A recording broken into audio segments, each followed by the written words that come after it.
you were normal audibly, I guess there.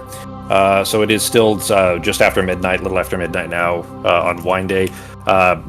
Becky, I don't know that this will come up, but if it does, the last note that you had received regarding Maides' arrival, for example, that was yesterday afternoon.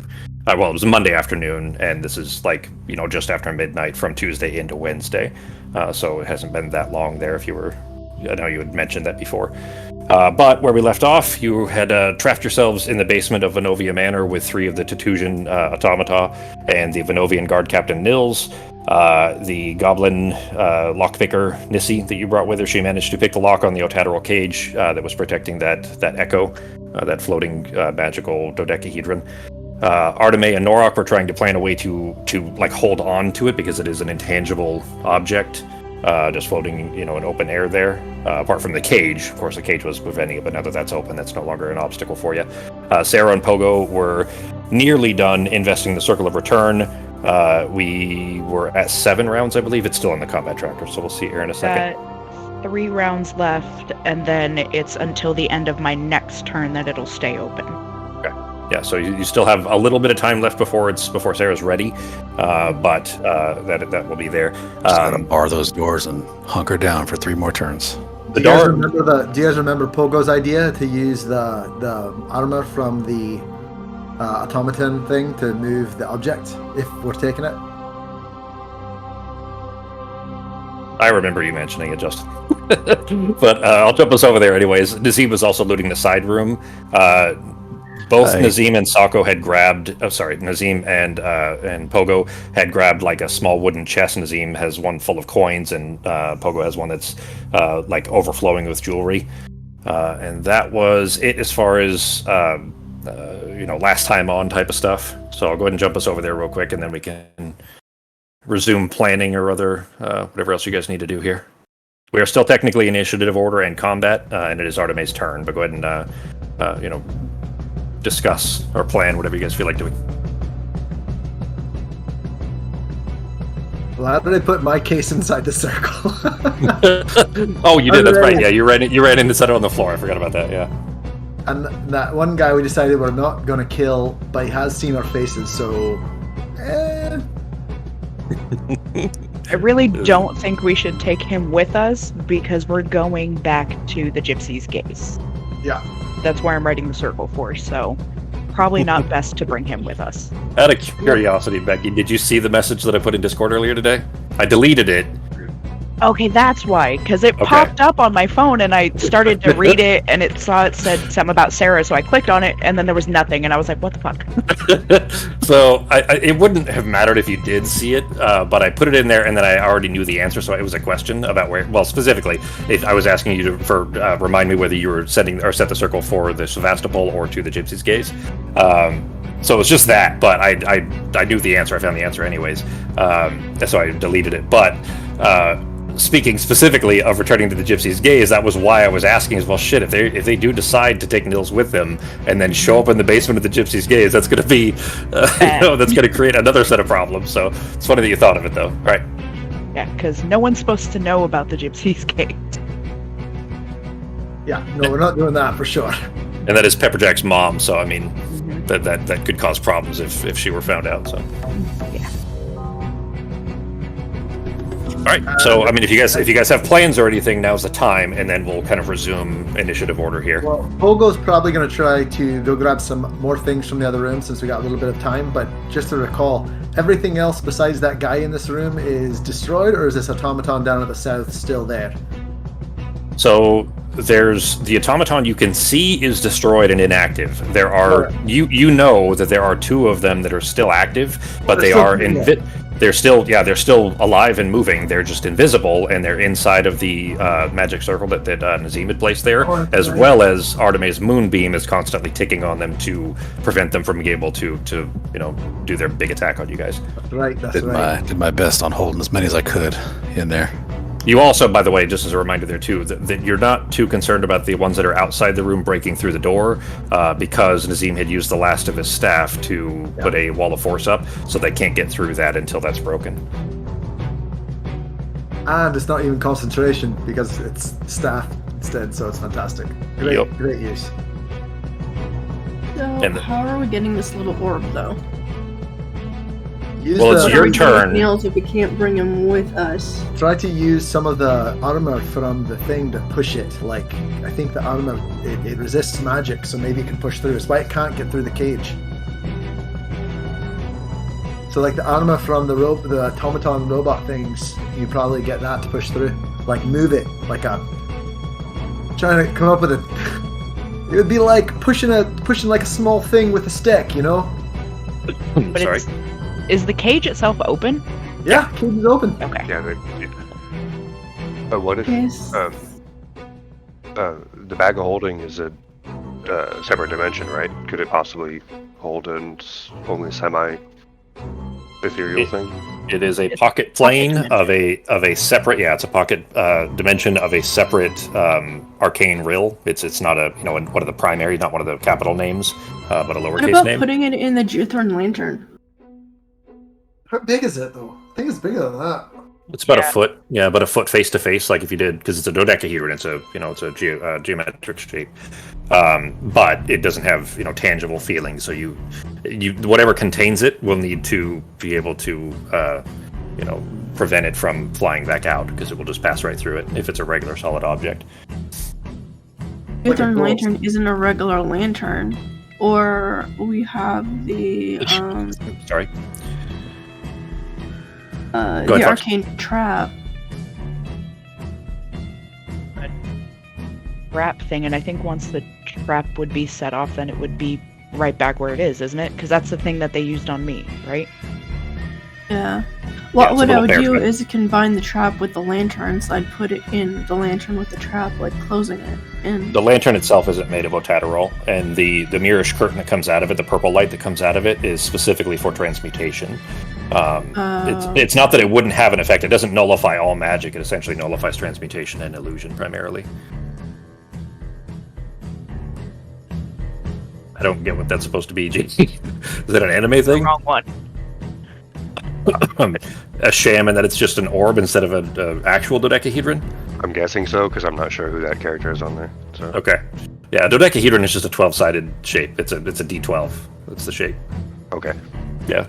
But, I mean, it's still that is an orb, and therefore is a sham dodecahedron, I suppose, and that it's not really a dodecahedron. Yeah. I mean, if Okay, it's well- not fully material on this plane, then the bag should work. If we can get it into the bag, just kind of. so I'll use the trap to try and put it in the bag then. Okay. Meaning for your act, because it is your turn, so you're gonna try to do that for your turn? Yeah. Okay. You grabbing the Otaterol trap and trying to kind of nudge it along, it does seem to give it some bounce away, in that it like magnetically, it's like repelling it magnetically, so you can kind of manipulate it through the air that way. You opening the bag, you try to kind of pull, spread the cinch part, I guess, the part that you would normally tie it shut, spreading that open to try to give it some room. It does begin to slowly pass into it. As soon as it passes through the threshold of the mouth of the bag, you can no longer see it. It begins to turn invisible, but it isn't stopping. So you do feel like you can put it in there. You don't know what'll happen after the fact, but you're gonna continue and let it go? Yeah, I'll try and put it in with, like, putting the trap kind of around it. Without trying to hurt it. Okay. All right. So you're using, basically putting the trap in there as well. Then the trap will not be outside of the bag once you're done. Yeah, I'm leaving the Okay. trap near it. That way there, hopefully it'll stay near the trap. Okay. I got a cough all of a sudden. I haven't been coughing at all, but all of a sudden coughing as soon as we get in the game here. All right. So I'll try to mute myself so I'm not coughing in your guys' ears. But it does pass through into the bag, and you close, cinch the bag back up, and you don't see anything happen. It seems, you don't know whether anything else has occurred, I guess, but it does seem to be at least no longer in front of you, no longer floating, and in fact, actually, the light that was emanated is gone, as well as the constant distraction of being kind of almost forced to look at it is gone. Okay, so we can't take our Niles or whatever with us, so what are we doing with them? Right now he's stuck. He's in his own little nightmare. So we just leave him Yeah. here. But he won't be for long, because I plan to drop it once we leave. Like, as I'm walking through the door, because we don't want to kill him, because that's bad. Leaving him here and having seen our faces is bad too. True. We weren't supposed to be here, so that's a huge problem. True, but no one in this town really knows who we are, so we could use seeming to walk around the town if we need to. There's a ton of Jishurans with the lamps all around He did town. only see us for a few seconds. I was just to clarify there. You do know that they are aware of your guys' appearance, at least for everybody, I think, except for Justin, because I think Pogo was still in dwarf form, right? Weren't you that dwarf? Yeah. So no one's seen me except for Nils, but it's only been a few seconds, and then he was encased. And Garrop, obviously, but yeah. Yeah. So I'm fine. Norak's fucked. He was a dog for a little while. Yeah, I think that's. We gotta get him like under a cloak or something ASAP. 8-foot tall cloak. By the way, Arteme really wants to kill your friend, getting us into this predicament. Yeah, Sarah's not exactly happy with him either.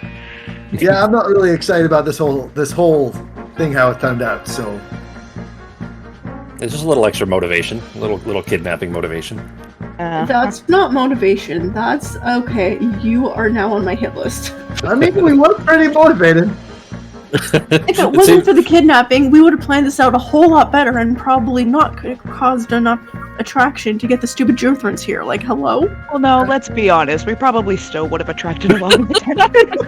That was kind of what I was thinking. I didn't want to say it, Becky. I didn't want to downplay your guys' planning, but you've had some great plans that have worked out flawlessly. To be fair, the way you guys handled Legion This was a was rushed pretty good. plan job with the added pressure of people were kidnapped and their lives threatened. No, people do not work well under that.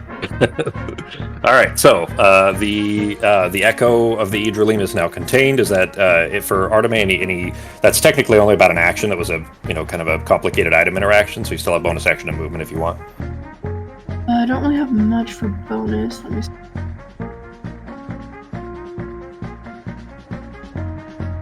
How is Nissy looking? Is she looking a bit hurt? No, she's actually okay. She took a couple of hits from the back from Nils. Nils was slashing at her when she was trying to pick the lock. But Arteme healed her, I think. And she's okay. She's near full. Okay. Panicked wise, she's still eyes wide and still pretty terrified. She's calming down a little bit, but this is way over her head. She was not expecting this. Does she still need healing? No, she's fine. She looks like she's okay. The slashes on her back. She's still covered in blood. What's that? Pogo's looking a little beat up. Pogo is a bit Does bloody. anybody need healing? Pogo could use some healing. You saw Yeah, him I'll cough up use- some blood a minute ago. Still dragging. Word. Still dragging as much loot as he possibly can, but also coughing up blood. Yeah, doctors are expensive. There's no free medical care in the Empire. Yeah.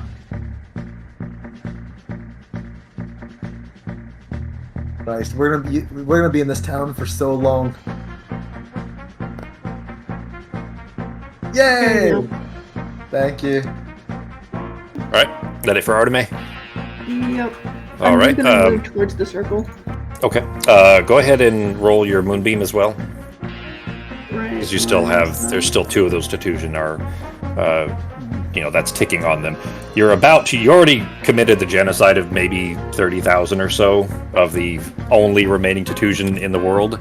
And now there's about 60,000 or so more still inside the circle that you're also trying to genocide. So assuming you're keeping Moonbeam up, but we'll see if they survive. It's not necessarily I'm trying to kill them, it's I'm trying to stop them from killing us. Yeah, can we talk to them? Do they understand? They don't seem to understand that. I already asked that, and they don't have a language per se as we do. They're a very old being that's more in spirit form. You do, So yeah. We'd have to talk to spirits, which I don't have up, so. You do know, yeah, they're essentially undead. They're basically, think of it in the digital, in a modern day equivalent, it'll be like when humans begin uploading consciousness into technology. It's a bit like that. Their physical species, their entire world is all gone. It's just 30,000 or so of these individuals that are uploaded into these crystals via magical sense instead of technology sense. Would Speak with Dead allow me to talk to them?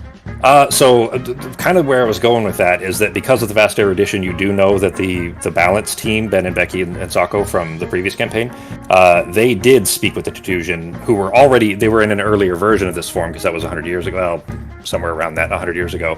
But yeah, I mean, they were able to communicate with them, at least on some basic level. So, I mean, it was possible. You just don't know how they did it. Speak with Dead seems like you might be able to, at least get bits and maybe not full back and forth communication, but you probably would at least be able to get a little bit to them. Okay. I would say that just that Pogo would kind of have it, especially with some Corvalane connections there, you'd probably at least have an idea that that's the kind of communication that would be via, speaking into Crow's Thicket, essentially. So to a limited extent, potentially. All right, 10 Fox. All right. Okay. Shit, I was muted. That should be more damage, because I upcasted it to, 5th or 6th level. Oh, shit. Well, 10 wasn't a problem, but more than that might be a problem. Let's see what happens. Let's see. Third level. So you were rolling the third level, I assume? No, sorry, second level, Fox. The default is what you rolled? Yeah, I rolled the default because I couldn't find where it was for when I cast it the first time, so I just recast it. But okay. Yeah, I forgot it was 6 level spell. Becky, you upcasted it by 5 or up to 5? Do you remember? It was either 6. Yeah, it was either 5th or 6th level that I had upcasted it to. All right. Well, if it's 6th, that is 4d10 more, Fox. I can't remember if it was 5th or 6th, so that's up to you guys. Okay. Well, this may limit your ability to potentially communicate with these guys here shortly anyways. Let's see. Do you want to roll 4d10 more, Fox? Don't worry, guys. I'm just going to go ahead and see if they're... Oh, Christ. Oh, shit. All right, well, go ahead and show you this real quick here. What was the name of the thing I just put in the bag? Echo of Idrelene. I'll put I don't think we know fabric what for the you. name is, though, yet. Well, you don't know which one it is. Well, you know it is an Echo. So, so it's one... Oh, shit, hang on. I gotta change the language here. Yeah, we don't speak Hebrew. Really, it kind of does actually look like at least like Old Arabic. There you go. Echo of Idrelene. Echo of an Idrelene, rather. One of the Titusian had 22 hit points left. So as you were all having this discussion, and Arteme speaks some healing words towards Pogo, there is another clash as a Otatarol metal suit reappears, collapses to the ground in pieces, dead. Along with the purple crystal just shattering. What is that noise coming from? A little ding ding. Yeah. Yeah, I don't know. I heard it also though. All right. So one of them collapses. The other is still invisible. You hear metal clanging as one. Well, actually, you know what? It's not his turn, but there is some metal clanging, obviously, from the damage. All right, but that is it for Arteme's turn, bringing us to Nazim. All right, I'll just be running into that room, getting things ready. So I've already looted. I've grabbed what I need to grab. So 5, 10, 15, 20, 25, 30. 5, 10, 15, 20, 25. And then diagonal out 30 to here. Okay. The circle, I'm assuming, is the little star in the middle. Is that where she's casting that? Okay. Yep. I'm not going to attack those. And we're not going to touch the guy that's in his own personal hell over there, right? Nope. I'm not sure what we're doing with him, but I mean, we can't kill him and we can't take him with us, so. Yeah, wipe his mind either. Everybody. Yeah. All right, and we have no issues. There's no one standing between me and Sarah right now? Nothing you can see. You do know there's an invisible... you know what, actually, because your circle is there and your circle does not feel like it's been disturbed, you can tell he must still be inside. He's inside the circle. Yeah, the remaining Titusian is still inside the circle as far as you can tell, yeah. Okay. You can't see him or anything, but you know that your circle didn't break or anything, so he's presumably still in there. Gotcha. Let me go ahead and make a dash then.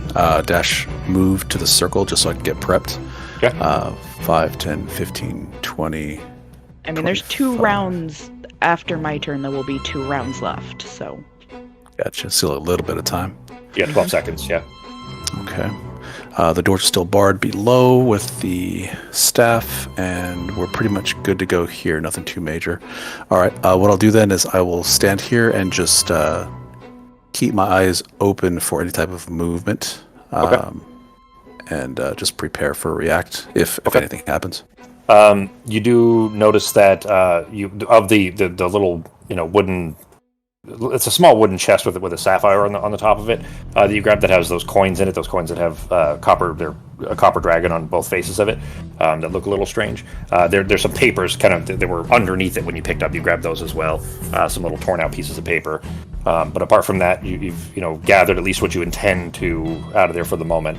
And that will be it for your turn. Then I suppose that'll bring us to Nils. He doesn't get any kind of a save or anything, right, Becky? I think we discussed that last time, but nope. He's just stuck there. Stuck. Okay. And he can't do. I mean, there's nothing for him to do as far because he can't attack out of it or anything like that. And he can walk himself out, but then he'd kill himself. So. Yeah, I mean, he's obviously aware with the shadowy, illusory Shan snapping at him, so he's obviously not trying to move there. Norok, give me a perception check.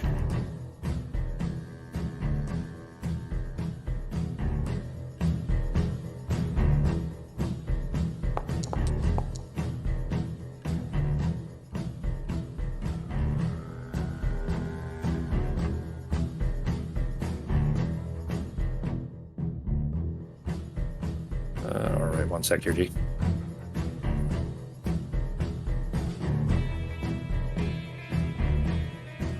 There you go. All right, that is it for his turn. That'll bring us to Sarah. I'm just gonna keep right in the circle. Okay. All right. Then Sarah is drawing for this turn at least, which means Pogo, you don't need to, as long as Sarah's not interrupted otherwise. The remaining Titusian, you see the one that just fell on the ground there. You see the little kind of broken purple crystals being kind of swept up by invisible hands up into kind of a small pile, and then there's a brief pause and a loud ka-chunk sound. If I can find it.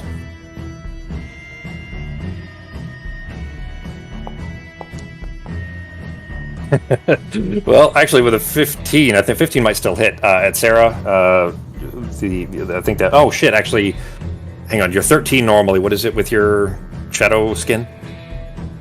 Oh, I'm good. You're good. Okay. Yeah.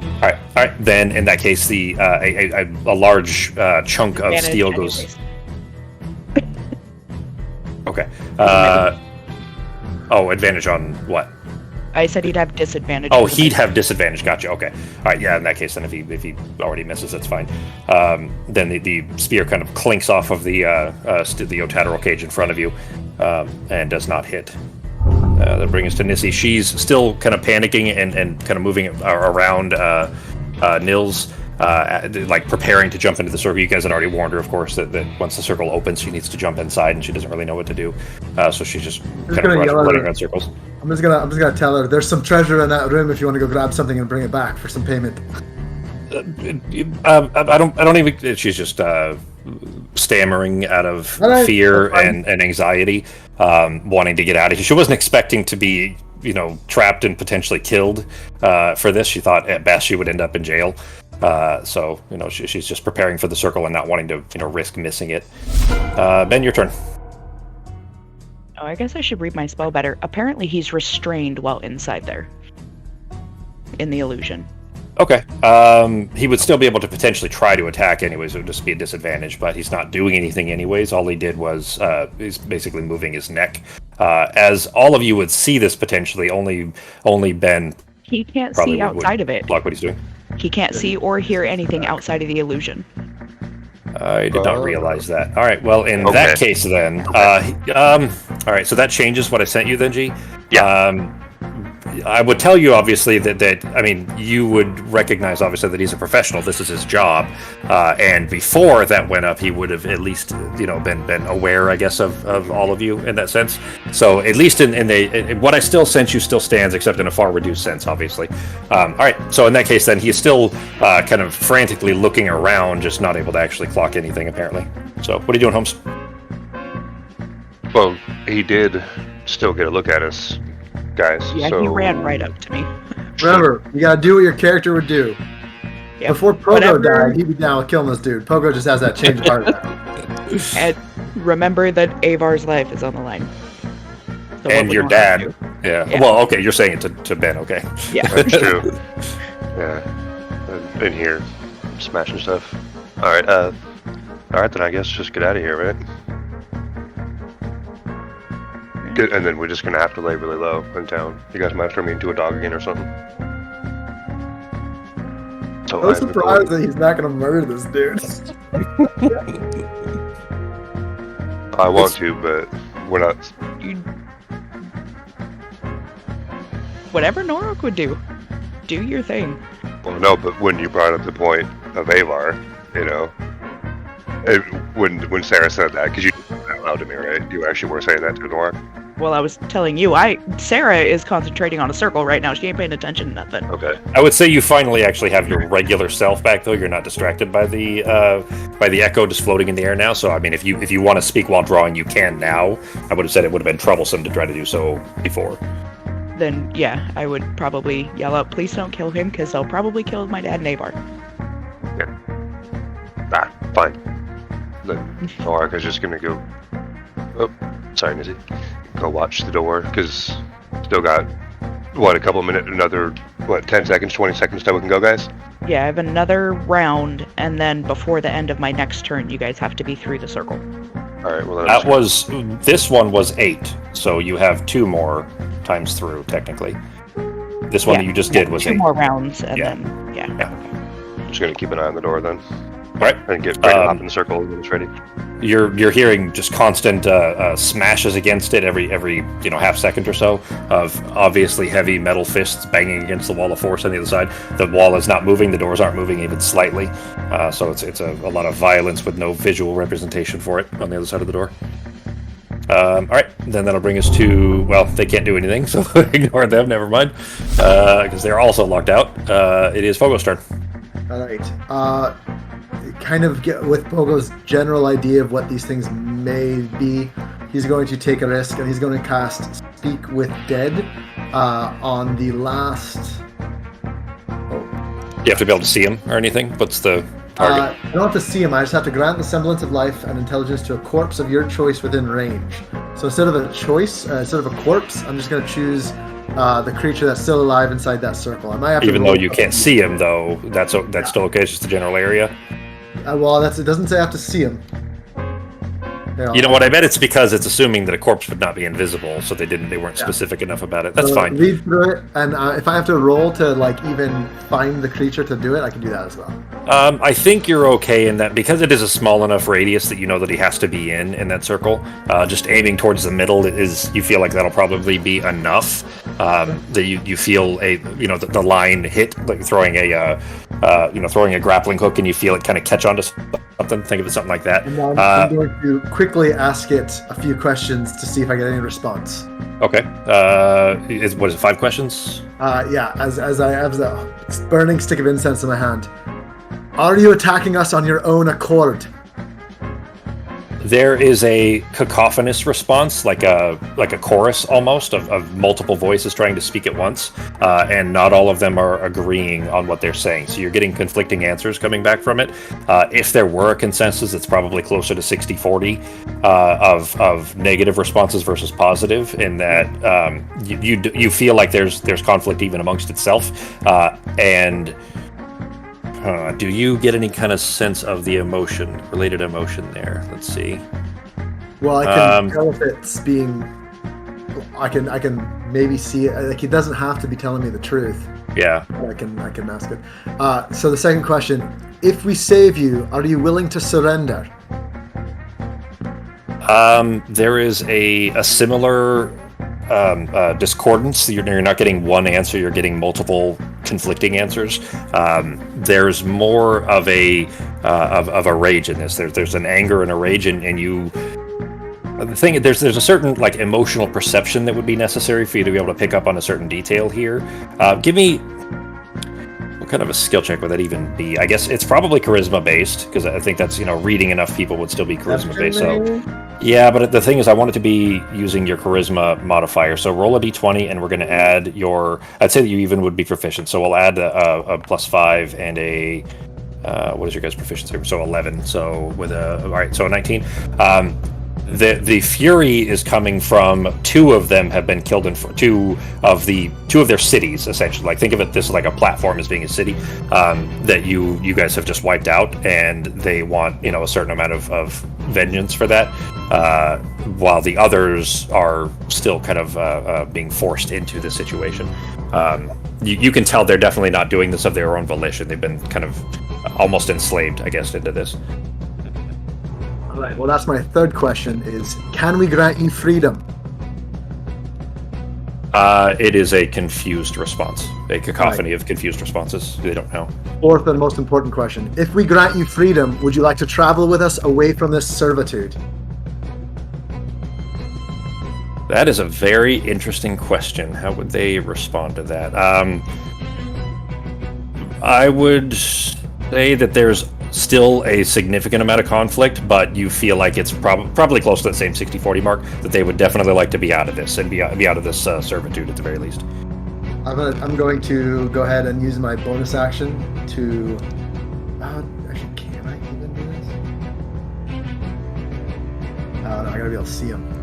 My fifth question. Would you stop being invisible? Would you stop being invisible so I could heal you? Okay. You get a further conflicting response, but there's a lot of them are arguing back and forth saying, turn it off, turn it off, turn it off. And those seem to be the loudest voices. You realize that what you're hearing, there's one person or one soul, let's say, in control, and the rest of those voices that are inside are all just swimming around and shouting at that one person, trying to tell them what to do. Because that one person is the one that's currently in control of the actual automaton itself. It isn't, a council controlling it. It's literally they just trade off who the one person that's in control at any given time. And in this situation, they're trying to force them to, or get them to convince them, I guess, to do what the group wants. I'm going to. Okay, so I'm going to ready healing word at 4th level, and everyone has heard me speak these questions. I'm going to turn to the group and say, if they go visible, I'm going to heal them, and we should drop the moonbeam. Leave the circle, but drop the moonbeam? Yeah, because the circle just holds them in, right? It doesn't hurt them? Correct. Yeah. Because that way it still gives us one turn for them to attack us or not, and then maybe we can take them with us to save them. All right, so you shout that out to the group. Anything else for Pogo? That was action... I am going to still time. Nope, I'm going to stay here, and I'm going to put my hand out towards the circle. Hopefully they can see me, ready to cast healing word. I'm going to burn this spell right now. Just make an Arcana check, Pogo. No matter what. You're just using your bonus action to cast healing word as soon as they're visible. Well, I'm going to do it. I'm holding my bonus action. Oh, you can't hold it technically because you used your action already. But I can't see them, so I can't actually cast it. Correct. So you can't really hold a bonus action, at least in this situation.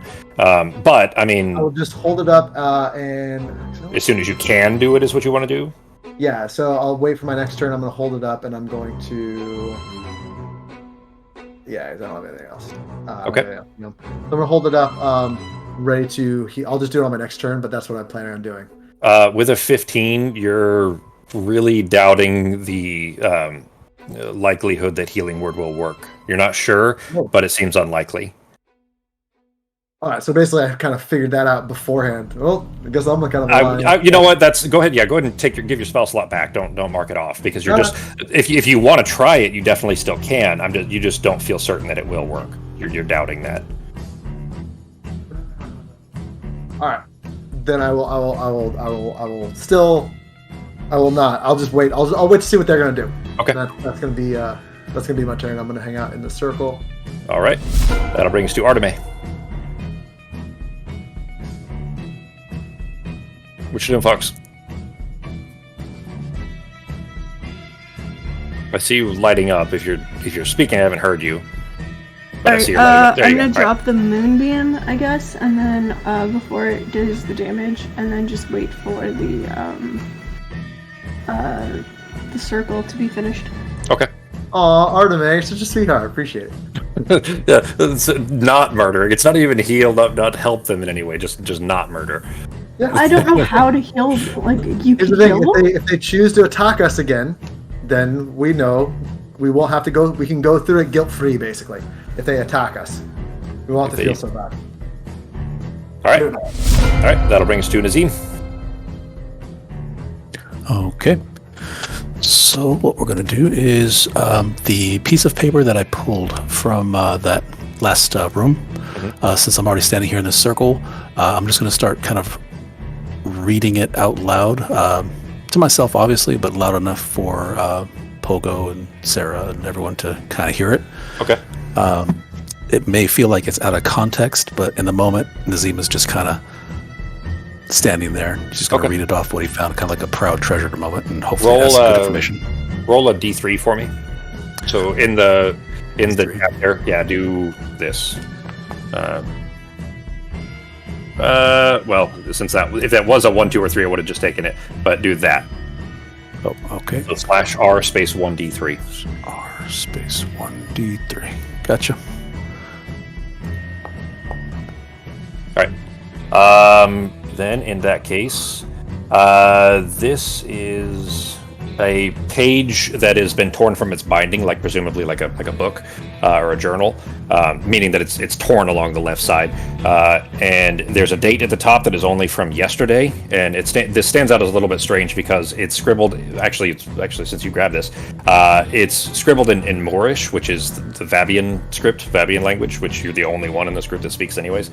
So abusing that you grabbed it, which is typically reserved though for like official documents, and it's used in like monastic scribes and so on. But it's usually in the dead south, in the far south of Vabi. And it says, "Father said I shouldn't bring home the girl I met near the Thinny, but what does he know? I saved Marilla and she came from a cold, empty place where no one cared about her. Now she's here and we'll be together forever. She's all I ever wanted, and I know she loves me. I feel her love in everything she does to me, even when it hurts, especially when it hurts. I've never been happier." All right. So I read that out loud to everyone. So everyone's kind of on the same page. Yep. With that. Before, when I was in that lower library area, did I also find a page of some sort or a book of some sort? You got a book there, yeah. You want to look over that? Yeah, just taking a moment to kind of read anything just before we pop out of here in the circle. So that one is a small, like a book you could carry. It's a small tome, lightweight. It's heavily used. The cover is barely hanging on by a thread, like it's just barely still connected. The cover depicts these to anyone else in the group. Actually, they would be strange constellations with this kind of thin silver paint. But you actually recognize the Tugurian Sentinel and some other lesser-known constellations from south of the equator. It's basically constellations that wouldn't be visible here from the Empire. Also in Moorish. In fact, both of these, all the documents except for the stuff you found upstairs, everything you found down here so far has been in Moorish. And that same Moorish Copt, it is the title of the book says "Endless Horizons" inscribed in it. It's written by hand. This is not like a mass manufactured book. This is a person's. The inside page, the word Hespara is written in. It looks like it's probably a name, not somebody you're familiar with, but it's a Vabian name. And then you flipping through the pages, you can see that it's a spell book. It's obviously somebody's spell book.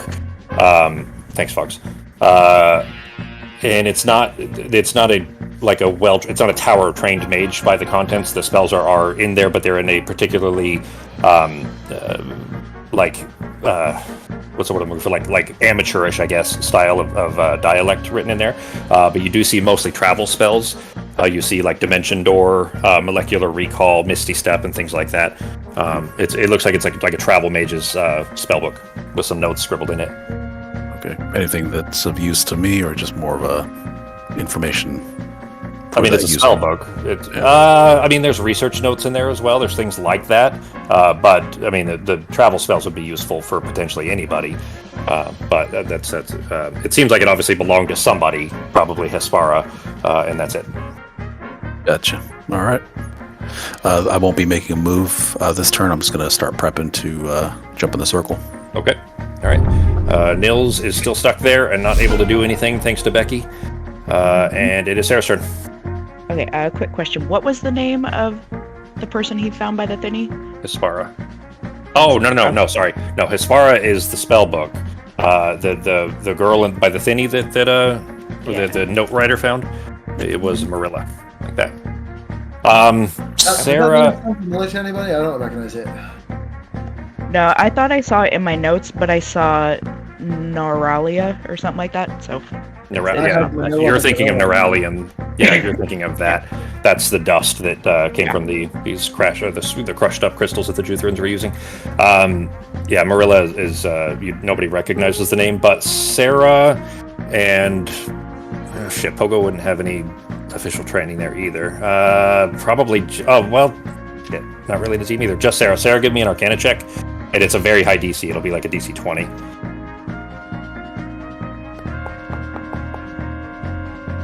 Yeah. Okay. So, I mean, in what Nazim was like kind of mumbling under his breath, he's close enough to you that you overheard what he was saying there, specifically the note he was reading. That definitely sounds strange, but I guess the way that he read it out loud sounds very odd and not. It's obvious that Marilla came out of the Thinny, and that's bad news, and you would know what that means if you kind of piece those two things together. Not necessarily the potential risks or dangers of that, but there is some some connective tissue, I guess, between the spell book that he was looking over and that note. Both of them being potentially related there. Pogo actually has a note that he found in that room too, but he hasn't looked at yet. And that's it for the notes. What is Sarah doing as far as your turn? Just right in a circle. All right, so continuing to draw, that makes it round 9. So in 6 seconds, the circle is going to open, and then you'll have 6 seconds to everybody. 6 seconds, or is it just one round that it stays open? No, so as soon as the last round ends, so next round, they will have until the end of my next turn to get through it. Yeah, so whoever is after me has to go as soon as the circle comes up. Okay. So in 6 seconds, the circle is going to open, and then everybody will have 6 seconds to get through it. So, all right.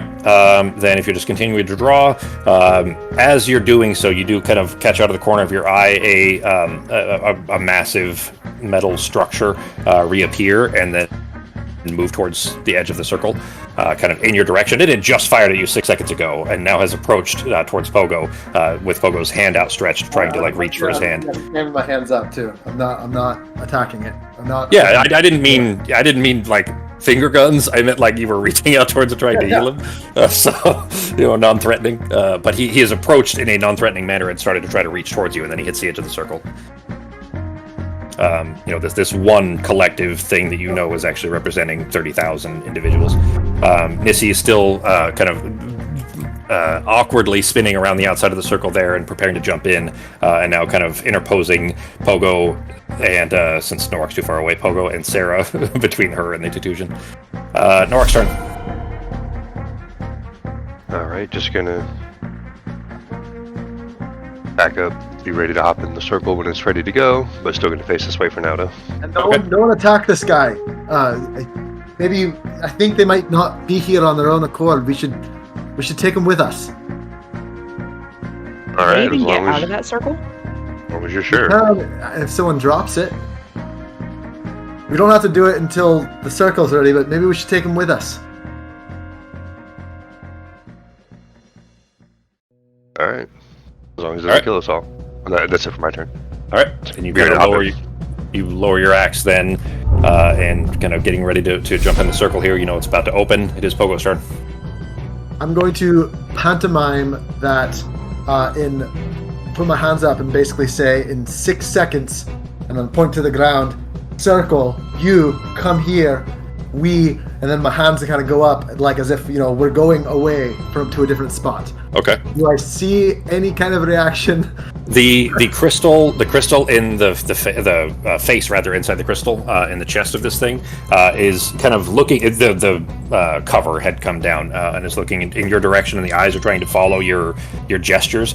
There's no way to tell. The face is not a humanoid species you're familiar with, I guess is how I'd put that. So you can't really read what confusion would look like in that, in that facial structure. Not to mention it's not particularly clear anyways. It's semi-ethereal.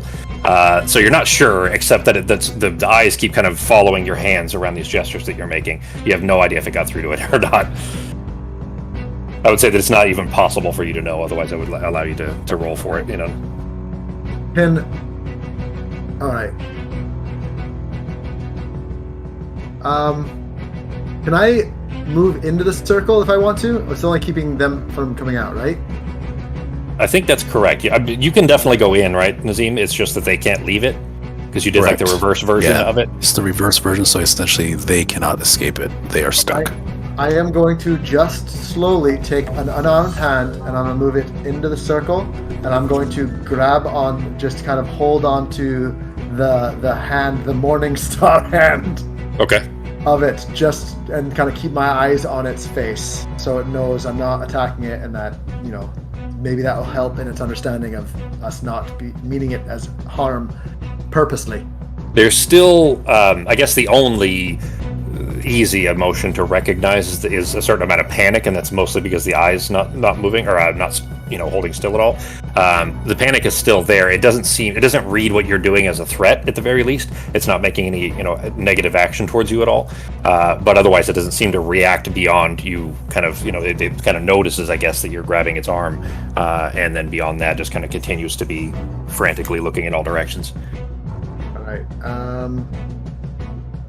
And that is gonna be it for my turn. All right, that'll bring us to Arteme. This is the last turn before the circle opens and everybody has to get in it. You technically could still do it next turn if you wanted to, Fox, but just to... So what's the plan now exactly? We're taking this big guy with us. I don't think it wants to be here. Look what I found, Mom. Can we keep him? Sure, let's try that. I'll just wait for the circle to be finished. Okay. All right, then Nazim. Also waiting? Yep, just gonna wait for the circle and just prep, that's all. All right, then that'll bring us to Sarah. It's doing the circle. By the way, if he attacks everyone on the other side, I'm really sorry. I feel like they might get in a lot of trouble staying here anyways. All right, well, Sarah, you finished the last incantation on the last glyph at the edge of the circle, and it flares open with this blinding blue light, kind of a brief, momentary blindness for everybody in the room here, and then you disappear. Sarah's gone. No, I'm waiting to be the last one to go through. I guess you could draw from the outside. All right, then I'll move you out. All right. You could finish it then from the outside. In that case, Nazim, who is standing inside, does disappear. Am I still able to drop that staff thing? Unfortunately not. You did not. Sorry, hang on. You could have done it on your last turn. You didn't do anything. Do you want to retcon real quick? The staff. Yeah, he means the circle. He means the magic circle. Magic circle. Yeah, I didn't know. It just instantly disappears you. Well, if you're standing on the circle, it does. I think it's because we thought we had that at the end of the turn. 6 seconds, when it's going. Well, that's why when Sarah said it last round, I said you guys have 6 seconds until it opens, and then everybody has 6 seconds to actually get through. So that her turn came back up again, it would be. But that's fine, Sako. If you want to go ahead and say that you dropped it on your turn that you just had, that's fine. And the circle would have gone down. Just to be absolutely certain, we definitely want to get rid of the circle and have them join us. Is this the consensus everyone agrees on?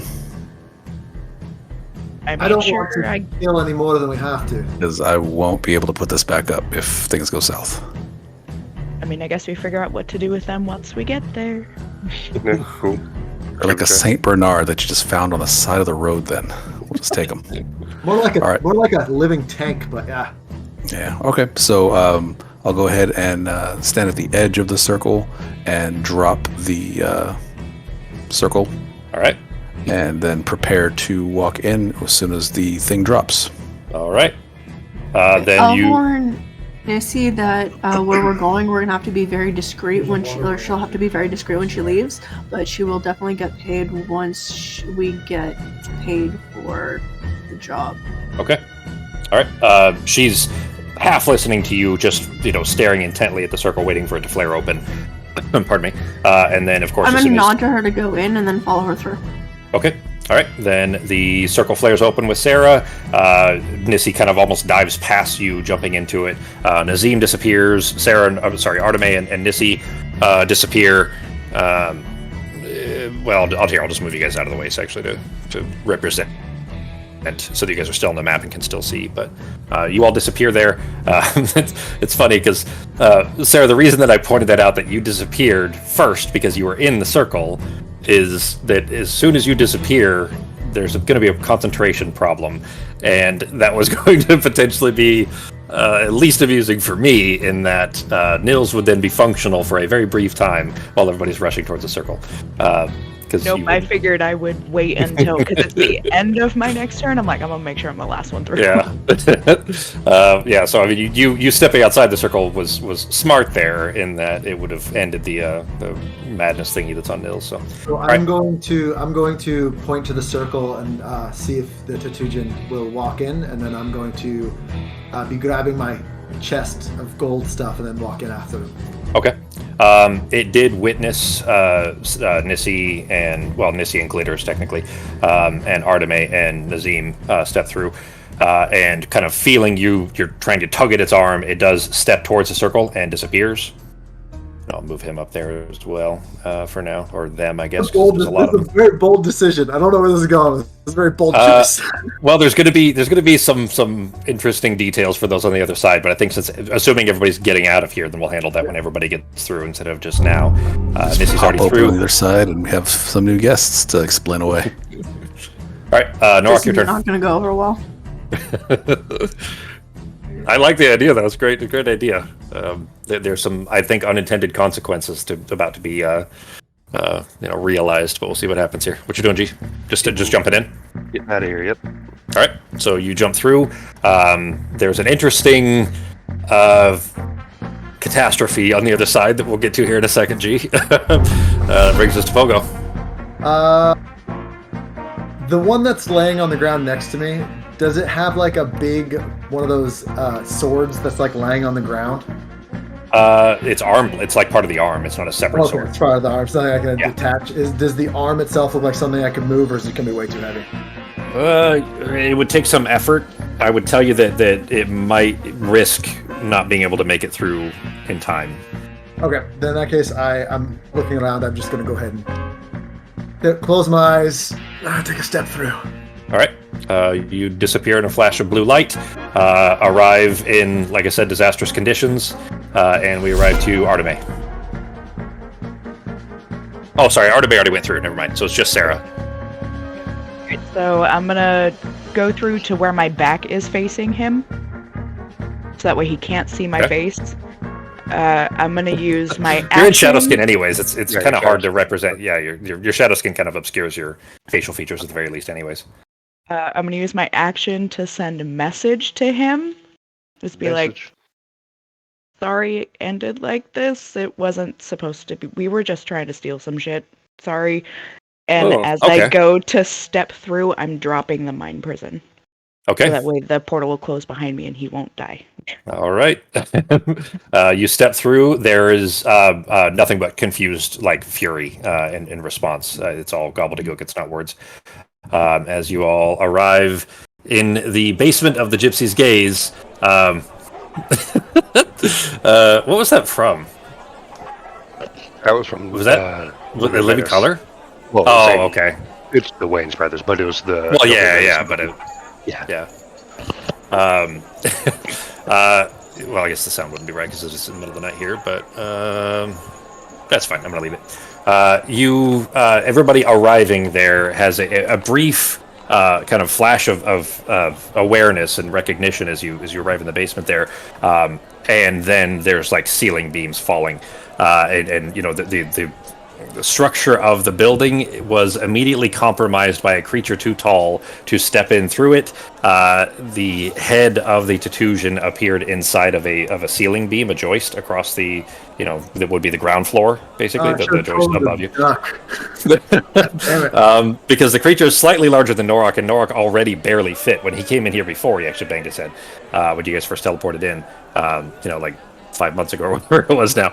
But the Titusian's head materialized inside of the beam and cracked it and broke it open as it tried to free itself, clearly in panic. There's a broken beam. The roof of the, above you guys is the floor of the ground floor. You guys are in the basement, right? And it is sunk in and it is beginning to fall. The Titusian immediately lifts its arms up trying to support the beam to hold it in place. Norok, you have a brief moment trying to do the same. Like you can try to keep the ceiling from falling in on you. Norok, use your arms. Hold on. Is there anything around? Anything at all we could use right now? Like a broom? Like what are you gonna shove under it to? They don't keep like structural support beams just hanging around in the basement. Like extras. Does anybody have an immovable rod? One I have is broken. I still have one, I think, but is that going to help us? Keep the beam from falling in, at least. It's only one beam. It just happened to be right in the center, of course, but it is right where the head of the Titusian appeared. I mean, it'll hold it until we can fix it. As long as I can get it back, yeah, we could pop that up there, immovable rod, extend it, put some staples and some duct tape on that thing, and then take my rod back. Nazim is Erdogan in Turkey trying to save as much money as possible when the fucking ceiling is falling in on him. I like my rod. Okay, I'm gonna try and use Shillelagh to strengthen the part that's kind of trying to fall, like not like cause damage, but just try and strengthen it a bit. Okay. So all right. Yeah, I can do the rod if anyone needs it, just as long as I get it back eventually. Norok is trying to hold it up as well, G, right? Yeah, I'll hold it up as much as I can. Get the rod in place. And...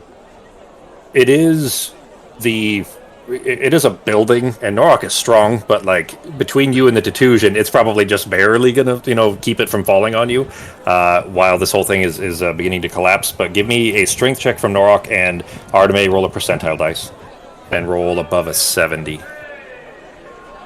How do I do percentile dice again? Right above the roll button, the one that shows 2 dice, click that one, and then hit roll. There you go. Hey, all right. Oh, hang on, never mind. I was reading that as 77. Wait. Roll that again, Norok, because you're within 30 feet of me. Yeah, you definitely have your reaction back by now. Arteme, you try the Shillelagh on it, but because it isn't a separated enough piece to create it as a weapon, which is what Shillelagh is for, it doesn't seem to be taking hold. It was worth a shot. It was worth a shot. Yeah. I mean, if you'd rolled high enough, I was going to say that it at least made a small amount of an attempt. That's a much better roll there, G. You're holding it in place, but you've got seconds before this is going to collapse. Okay, second plan. I'm going to use Treehouse to try and keep the roof from falling. That takes you time. So what I'm going to do? You have to grow the tree, though, so... I mean, if you have to have time, okay. So what I'm going to do is I'm quickly going to take a branch and grow the tree as quickly as I can to try and, hold it up more. Click your tree. Okay, there it is. I just wanted to see the cast time. It's an 11-minute cast time. Yeah, that's going to work. Yeah, you definitely won't have 11 minutes. Right, we need to just get out of here.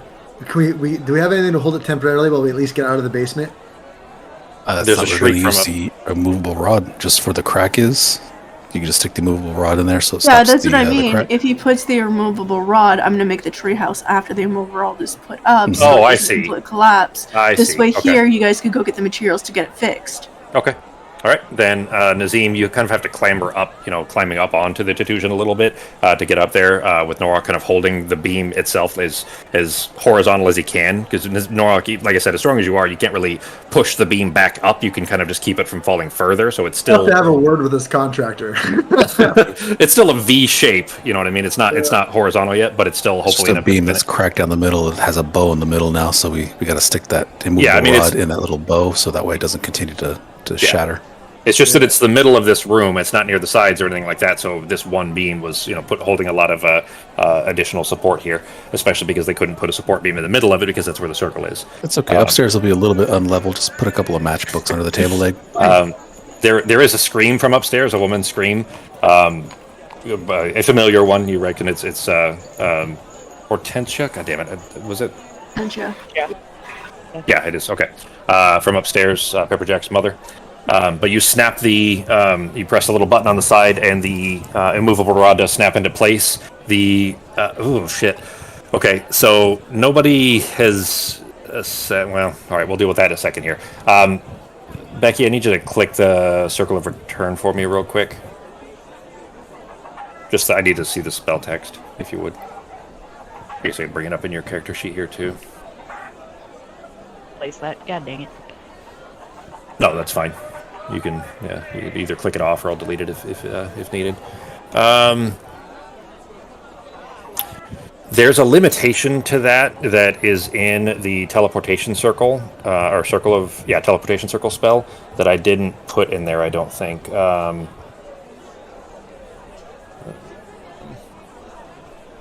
Maybe not. Okay. All right, never mind. That may come up later, but just ignore that for now. All right, so the Tutusian is obviously confused and not really reacting at all to the rod being in place, but doesn't it can't communicate with you guys directly anyway. Certainly without without its hands even to really make gestures. So it is still holding it there in place. Norok, you do feel the weight lessen, obviously, as a significant amount of it is being now held by the immovable rod snapped in place there. What are you all doing? I'll go upstairs to let Hortensia know that it's okay. Okay. Yeah, I'm going with you, and then we need to go find some 2x4s or some wood somewhere. I don't even know where we would find it. Hortensia, where to buy some? Well, I'll tell you guys that the City of Mist Home Depot is not open 24/7, and it is like a little after midnight at this point. So, the immovable rod will be fine. The you rush immovable upstairs. rod in the treehouse will last for a while. I just can't go out of it. Oh, Just make sure yeah. the tree doesn't shoot through the roof of the building. No. Well, I'm gonna concentrate to make it just the right height to be able to help with it, but without actually breaking through anything else. So real quick then, so Arteme, the you don't need the dome part necessarily. I assumed that when you were casting it, you were intending to bring up the tree and then leave, just cancel the dome, walk out of it, and then leave the tree in place. Is that not what you're doing? Oh, The tree will stay there regardless, right? Yeah, the tree just stays. You're growing a new tree every time you do it. well then That's I why it can takes just 11 minutes. I could just grow a tree then. Yeah. In that wait. case. Are we growing a tree in the middle of the permanent circle in the basement? You'd have to be. It's Is the only that- yeah. Is that going to ruin the circle? Yep. Okay, maybe we shouldn't do that. You guys need to decide quick because this building is not going to stay this way forever. No. We'll leave it. The immovable like this. rod is there, so if we leave that... That's not a and permanent go- fix either, though. Okay, think of a wooden beam, right? Like a joist beam, ceiling beam, and then think of an immovable rod, which is like an inch in diameter. Okay, hang on. New plan. I'm gonna grow 2 trees on the side of the circle, but give it enough of a berth and have them join in the middle on top. Have the Okay. branches that go to the side and create their own new beam of branch. All right, you know what? Okay, I'm going to put it to you this way: because you guys are level 15, I'm going to say that you have you feel confident enough that you have the talent to be able to pull something like that off. If you were lower level, no way in hell would that work. You grow a couple of pine trees that would just hit either side, but not be able to join right in the center. You're certainly a competent enough druid by this point to be able to shape the tree that you grow up towards the middle like that, and kind of support the broken portion of it. It's going to take you probably half an hour to do it, and with the Tutusian and potentially Norok standing there for that duration with the immovable rod, you do feel confident you'd be able to pull that off. By growing the trees. Doesn't necessarily mean it'll hold the house up. We'll have to roll for that. But as far as aiming the trees towards the center, you feel like you could. Is that I'm the gonna plan go then? ahead and with What I'm my gonna do last is I'm gonna part have of them the toss the motion- trees wrap around the existing and try and move it up if Push it back into place. Okay. yes, if Okay. I can. Okay. It was my All right. last bardic inspiration. Oh, never mind. I'm out. Just kidding. All right. Sarah and Pogo, you guys, leaping upstairs like children on Christmas morning type thing, skipping steps, even up these human-sized stairs, trying to run your way back up to the ground floor. You run straight into Hortensia's because she was running down towards the basement, still clearly panicked, not sure what's even happening. What do you? I'm glad you're here, but what happened? What did you do? We had to bring somebody back with us, and he was bigger than we thought. But we're fixing it. Yeah, we're fixing it. Don't worry. It's all fine. Just don't go down there first. She- Floor disabled.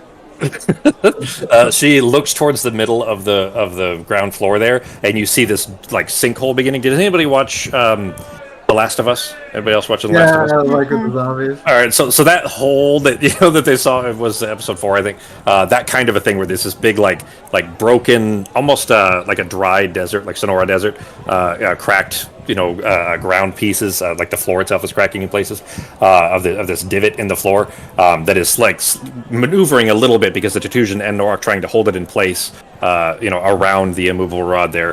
Her eyes go wide and she's kind of almost white in the face. Did everybody make it out okay? Is everybody here? Yeah, we're good. We're fine. Everything is great. And we will fix your floor, I promise. Is it going to fall on them? No. Are they still down there? Yep, yes. Artemis growing some trees to hold it up. It'll be really pretty. Take a few minutes. But it's going to add a really nice, beautiful charm to the basement, if I'm being honest. It's going to have its own little theme. That's good. That's definitely going to add to the property. You're going to be able to set up a hammock down there. It'll be beautiful. Read a book. Yeah. It'll frame the circle. It'll look really nice. All right. Then Arteme, I guess, do you... Outside of that, obviously, currently spoken for, then at least in the basement there, will be Arteme, potentially Norak. Norak, you're going to stand there and just hold the beam? He says yes. He's eating. Okay. All right. There'll be some strength checks involved here as well, just to see if this thing can hold up under this. But the diffusion is basically just a chunk of metal. There's not no strength checks involved there, I guess, if that makes sense, as long as it doesn't crush the metal. Arteme, rather, give me.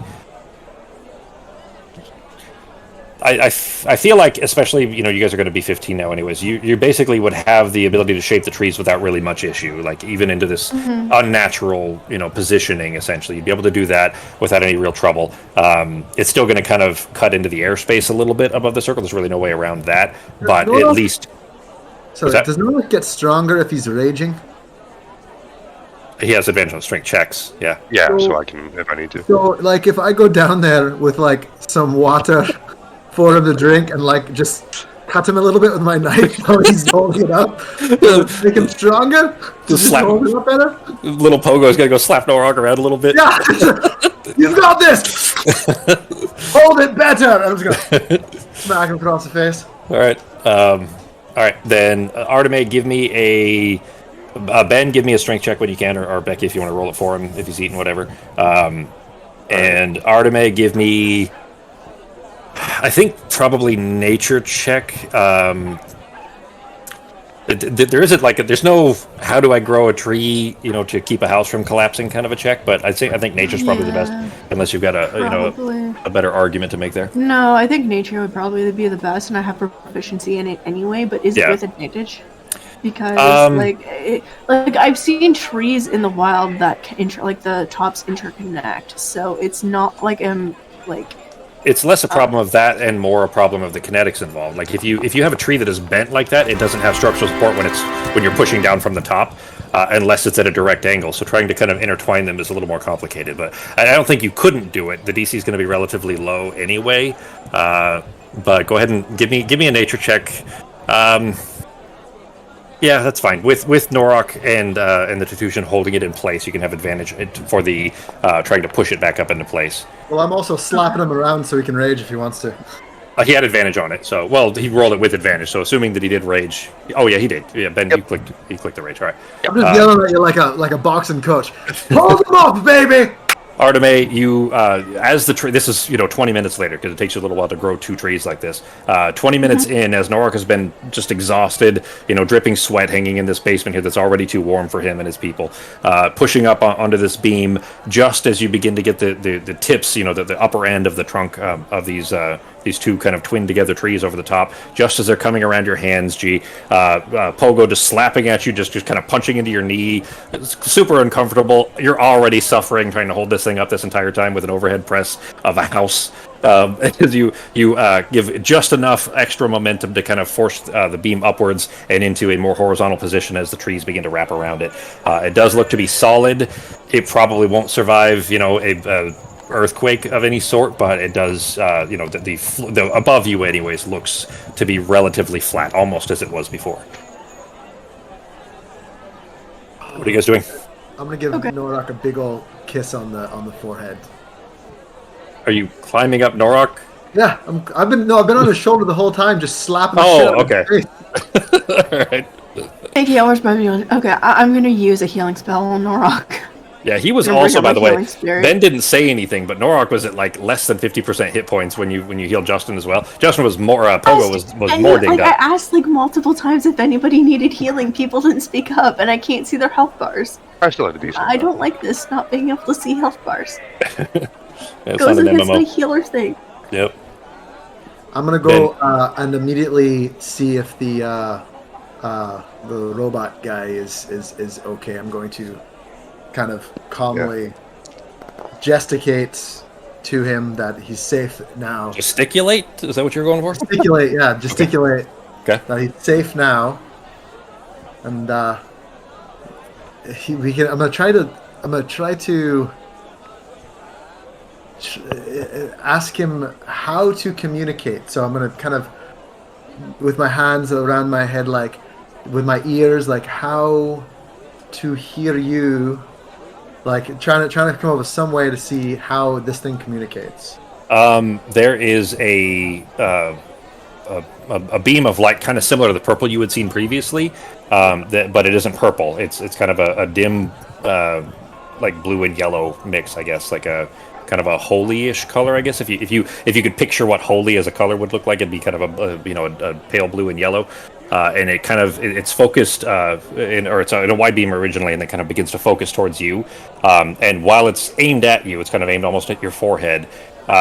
You can hear whispers, but there's very few. When you were using Speak with Dead, there were many thousands of voices shouting all at the same time, and now it might be like 5 different voices you're hearing.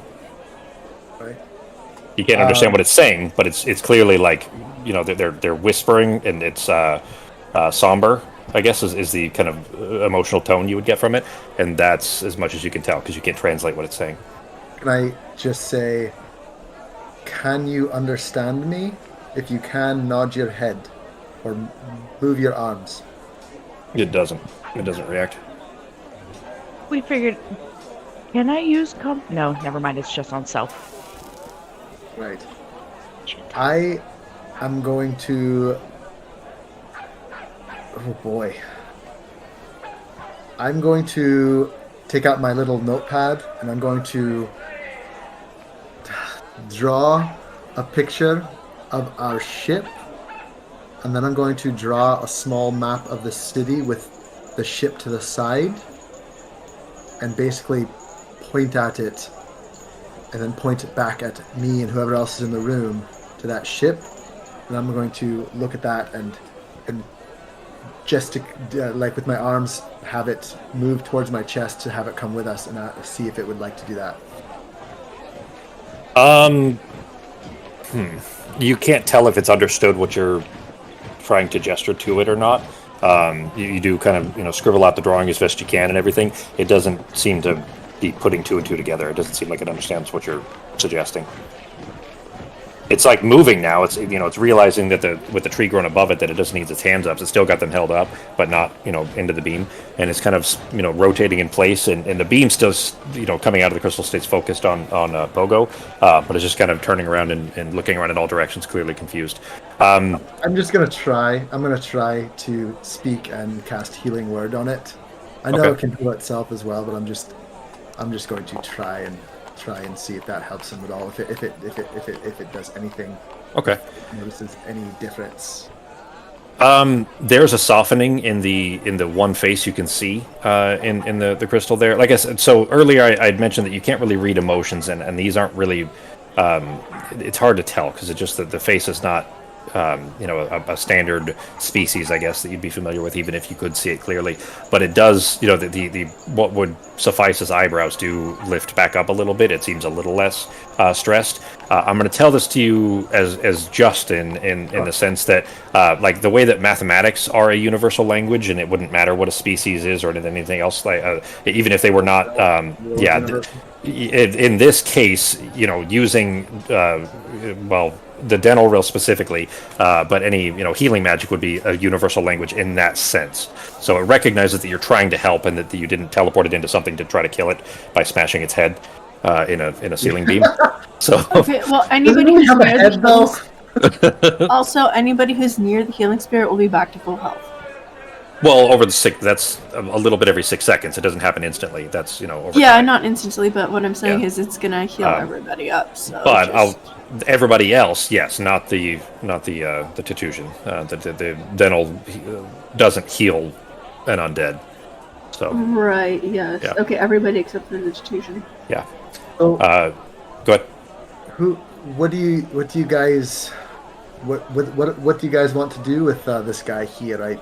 I kind of thought maybe if we had a few seconds we'd be able to communicate better, but should we just let him go? Should we just let him through the front and let him leave, or what should we do? I don't think they wanted to be there. We could always send it to the ship, but we have no way to let other Nazim know not to kill it. We could. How far does message work? Couldn't you do it? Nope, not even close. Like 100 and something feet. All right. Well, if we know when the other Nazim sleeps, I could dream walk. Does Nazim sleep? Yeah, Nazim sleeps. Has to sleep. Did you guys? I asked you guys a couple of times, but it's been a long time now, and I don't remember if I ever got an answer. What was so the options were things like Nazim B or Mizan, which is Nazim backwards, was one of them, or you guys had a couple of them. I don't remember what they all were. Did you guys settle on one that you wanted to call them? Because I needed to change the actor. We asked Nazim, but neither of them want to be called anything other than Nazim, so I was just calling them the Nazim twins, and you could barely tell them apart. I'm just calling Nazim another Nazim. I might. Bizarro Nazim. Yeah, Bizarro Nazim 1 and 2. Well, tell you what, in narrative, Nazim's not here. We'll call him Bizarro Nazim, and we'll call him Nazim to his face. Okay, I was essentially the same idea. I was going to say I need to name the actor. You know, the part of Foundry where you represent a character is called an actor. So I need to have a name for it that isn't also Nazim, because every time I try to go, edit the party or check the party, he shows up as well, because there's just two Nazims. Yeah. Okay, but neither of them, I think we had the talk, and neither of them wanted to be called anything other than Nazim, so we left it up to, Sako Nazim, and I don't think we settled on anything. Just call him B Nazim then. Or Nazim B. Nazim B for Bizarro. I like that. All right. That will work. I'll change it to Nazim B. All right. Oh, I set him as, I put both names in there. I put Mizan and then parentheses Nazim B. I didn't realize I'd already changed that earlier. All right. So, where you're at, though, Pogo, give me a... It's not... It's weird. I don't know. Maybe it's just rustiness, but at least tonight specifically, the weird skill checks that need to be rolled don't have a category to drop them in. A single performance check, and to see that a whole thing go bad, I was shocked. I mean, for that you were trying, but the thing is, there wouldn't be a corollary for Pogo to think of that would also make sense to this creature. Sure. You know what I mean? You don't have a same basis of experience, I guess, to have any kind of gesticular communication in that sense. Drawing could potentially help, but it doesn't recognize what the Sevastopol looks like, and therefore that wouldn't mean anything to it either. Other than the potential, it could gather potentially that you mean to travel with it, but beyond that, it wouldn't necessarily know. But give me a... I guess it's still kind of a perception check, but it's specifically an emotional perception check. So roll a d20, and it'll be plus 11. It'll be your charisma modifier plus proficiency, because you're good at reading people. So, that's plenty. There are definitely not as many souls, for lack of a better word, inside that crystal as there were when you left. Would I have any idea why? I would say that you do have a certain recognition, and Sarah, you would be aware of this as well. You don't have that knowledge that there are fewer of the Titusian species inside that thing, so you wouldn't have this, to piece together. But Pogo, you do know that circles do have a certain limitation on the number of creatures that can pass through them before they. So you saved some of them, It but was just like a time thing, like how many people... There's a time, it's also... That's actually, that's why I was checking it, because it's a certain limitation. I think it's 30 or something, which is only because the limitations there are supposed to be that the number of creatures that could potentially walk into it in that time frame, I think, because it is a relatively high number. It's not it's not 10 or something like that, the way that Fox's dome is. That's only 10, I think. But anyways, the limitation for it is still pretty high, but not all of them made it through. I feel so bad now. So there's still some in there, and that's more than 0. What's that? That's still kind of fucked up. But I mean, so there's certainly a lot of sorrow there. If anything, I mean, it's a little bit. This is a way more than should be fair. Glass half full way of looking at it, in that they were like crawling over themselves, way too overpopulated for this one platform. All of them were, because there were a limited number of platforms, of course. So if anything, their continued existence may be slightly better, but that's not going to help the mourning of their entire city being wiped out, essentially, except for a handful of people left. I'm gonna relay that to the group. Okay. I think they didn't all make it through the circle, guys. Like, I think there's only a few left. I think a few thousand of them died. I didn't know that was going to happen. We should remember that next time we got to pull entire cities of tiny microscopic people through one of those portals. Yeah, do we know what happens to them if they don't make it through the portal? Like, do they just die, or do they end up somewhere else? Do they stay where they were? Do any of us end up somewhere else? Well, yes. Okay. If you're asking heaven, Sarah, I meant like a different plane. Yeah. Okay. So I assume that's what you were. I think Pogo was making the joke. That's what I was responding to. But yeah, for Sarah, you do recognize that they wouldn't. They didn't cease to exist. You just don't know where they would be, and there wouldn't probably be it. Certainly not for you, who aren't familiar even with the species, be able to identify any of the individuals and kind of bring them back in any way. But you don't think they're dead. They just were essentially freed from this crystal, and now no longer have physical form, and are likely just loose spirits, essentially. Which, actually, because of the, I would say, recent experience of you guys having dealt with the Thinny, with the Thanos Rill, the hole there, that's where they would end up. They just would need to find a thin spot to kind of be sucked back through into the Thanos Rill, where Crow's Thicket and Falkvang and all of the spirit world places are, I guess, on Thanos Rail. Do you guys remember, are we supposed to go meet them tomorrow morning, or are we meeting them later tonight to get your father back? I don't know. When did you tell what's his name we'd be there? I think they just said they'd find us afterwards. If I remember correctly. I wrote it. That's a DM. That's a... Oh, that was to me? Yeah. You were supposed to... Yeah, you were supposed to go meet him back at the bar where you guys originally met Jazera. So you're supposed to because he's supposed to be there working, as a front. So is it? Would I know if that place is still open right now? It probably would be. I mean, you imagine it is a tavern, and it's after midnight, yes, but it's not 3 a.m. or anything. All right. I'm going to go ahead, even though I'm exhausted, I'm going to tell everyone I'm going to go set up a meet to get your father and that kid back, Ava. I'll be back as soon as I can. And I'm going to go ahead, I'm going to take a quick rest. And we're going to take short rest of an hour? What do you mean quick rest? Okay. Is this still going to be open in an hour? You know what? It just happened. Only that one dude saw me. They're going to have to get someone to make a picture of it. I'm going to go ahead and no one else knows who I am. Okay. So I'm going to go ahead and I'm going to leave. Make you look like someone else. I can still use theming right now. Does anyone, would we know of any way, like if this just happened and we just got here, any way that guy would have been able to like kind of give a report, put up a picture? There were Juthrins on the other side of the door. Yep, there's a whole lot of them, and some of them saw you through the door too, by the way. So yeah, and they have communication crystal things like we do. Is there anything from the Juthrin stone? Oh yeah, it's been nonstop chatter. Right, so anything I will. About a small, very sexy halfling. Sure. In fact, I'm just gonna make us all look like something different because I think, how many creatures can I do?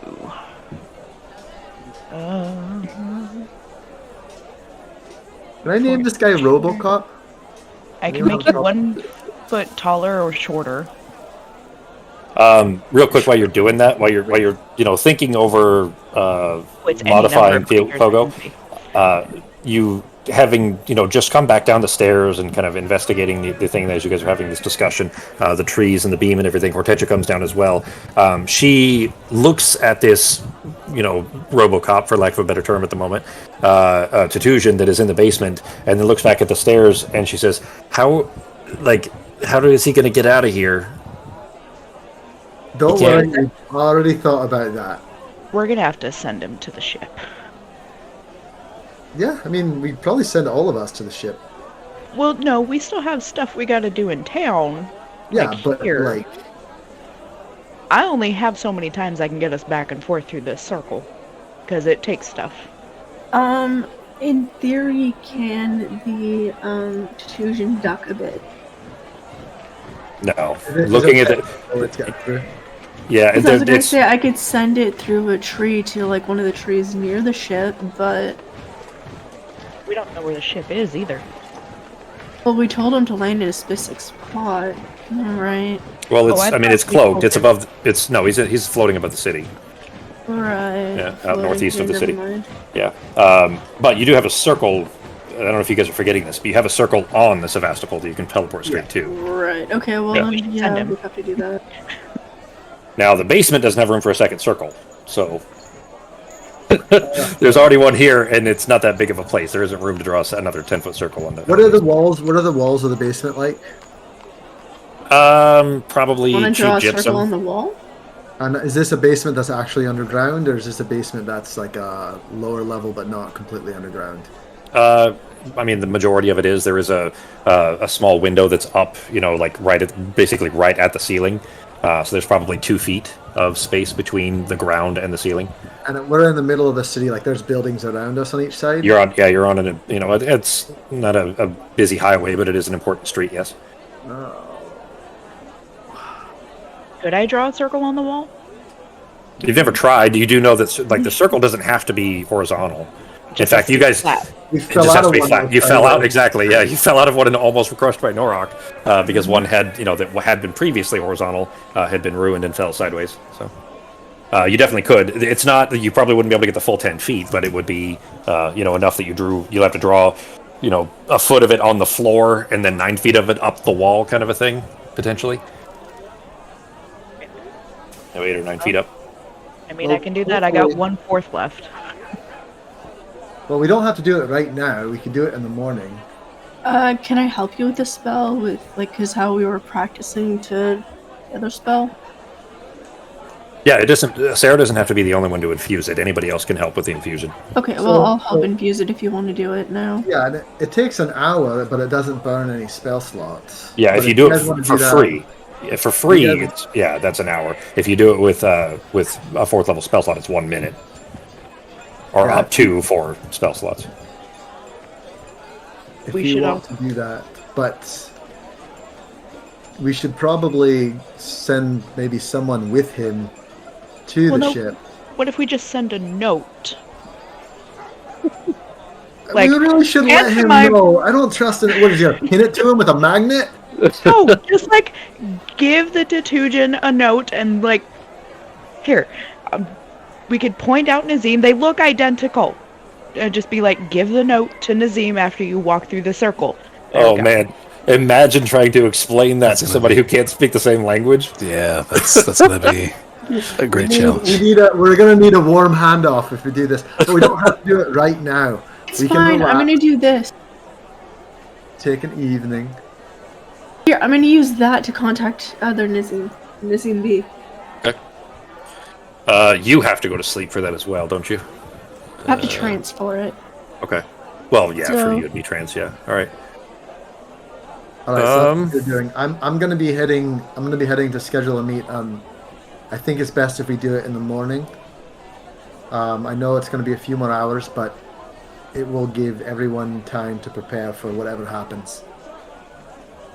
All right, then Pogo's going to head over to, I think it was the Old Orange Tabby. Yeah, the Old Orange Tabby, which is not far from here anyways. I'm going to look like you? Make me look a foot taller and black. And tell them we want hazard pay for this shit. We definitely need to upgrade in the reward. We'll figure out what we got in these chests later. And I still have the chest just hanging out down there. This is We're gonna have to pay, you know, Jack's mom for the repairs. Yeah, we'll definitely do the repairs. Alright, so this is my last 7th level spell. Or my only 7th. Nice. I'm going to use it on... It's the only way I can cast it. So, I'm going to cast this, but it's any number of creatures I can see, so I'm just going to cast it on all of us, because it lasts for 8 hours, so that way none of us look like we did when we were in there. Is it seeming? What are you using? Seeming? Yes. Uh-huh. Seeming? Okay.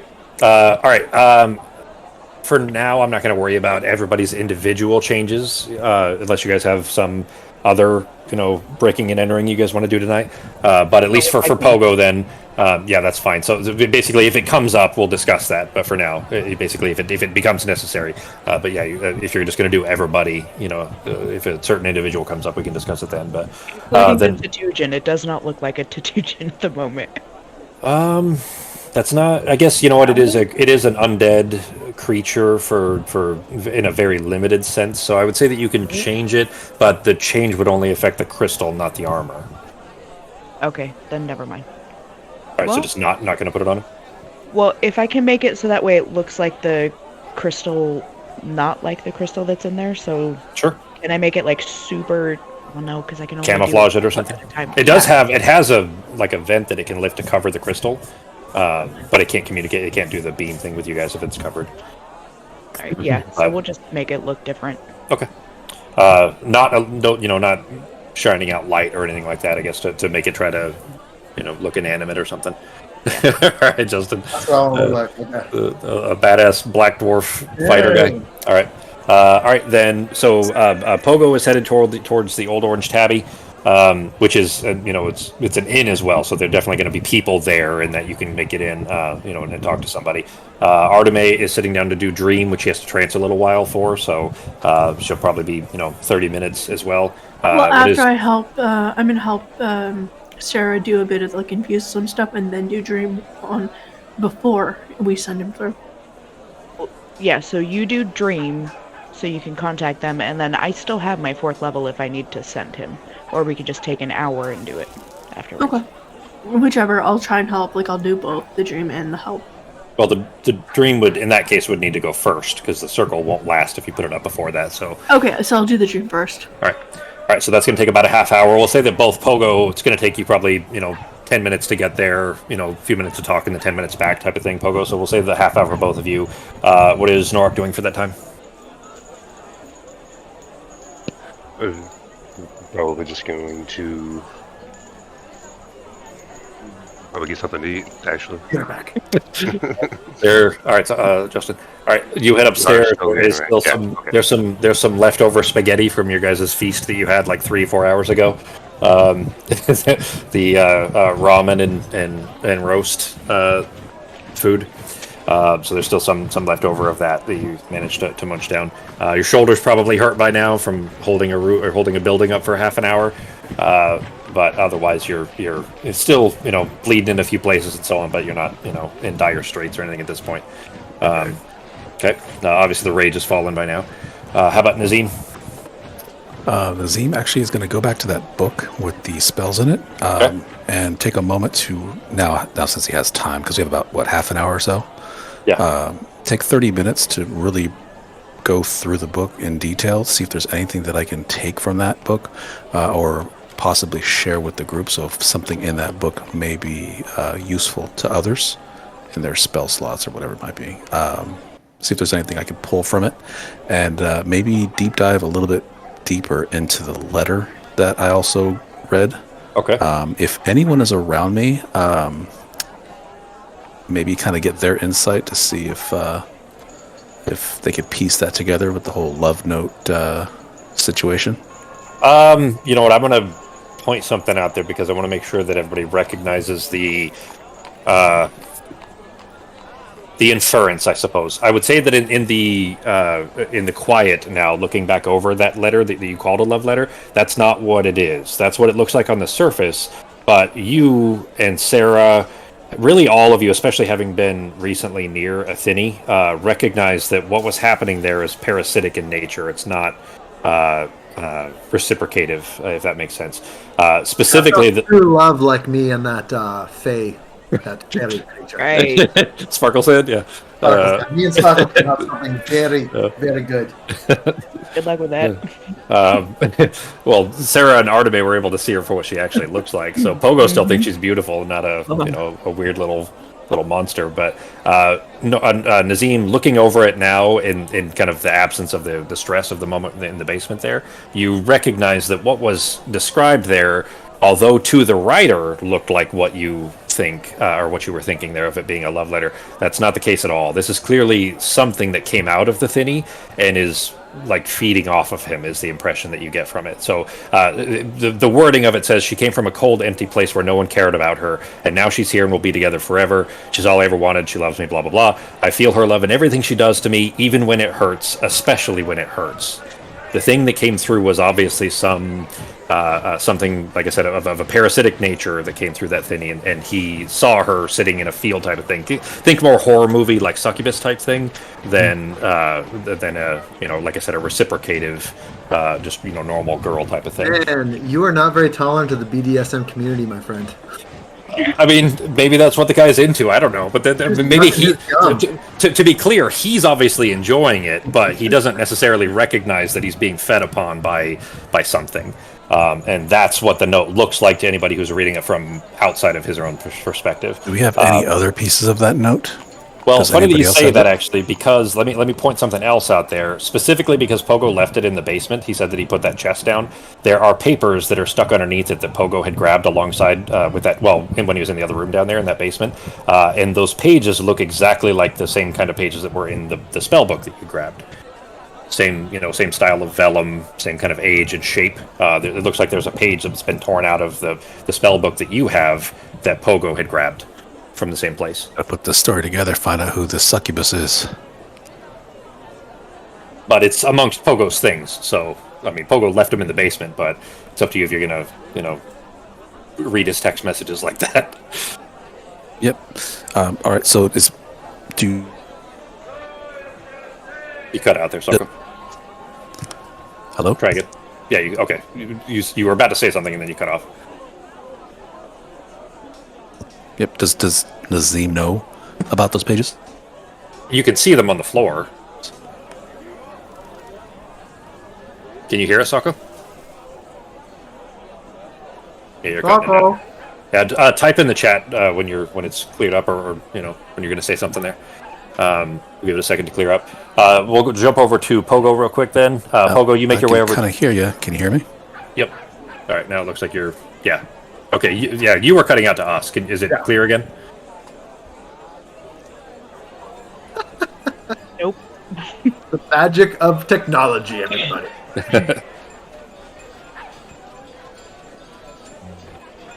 I like that he was saying we're cutting out when he was the one talking.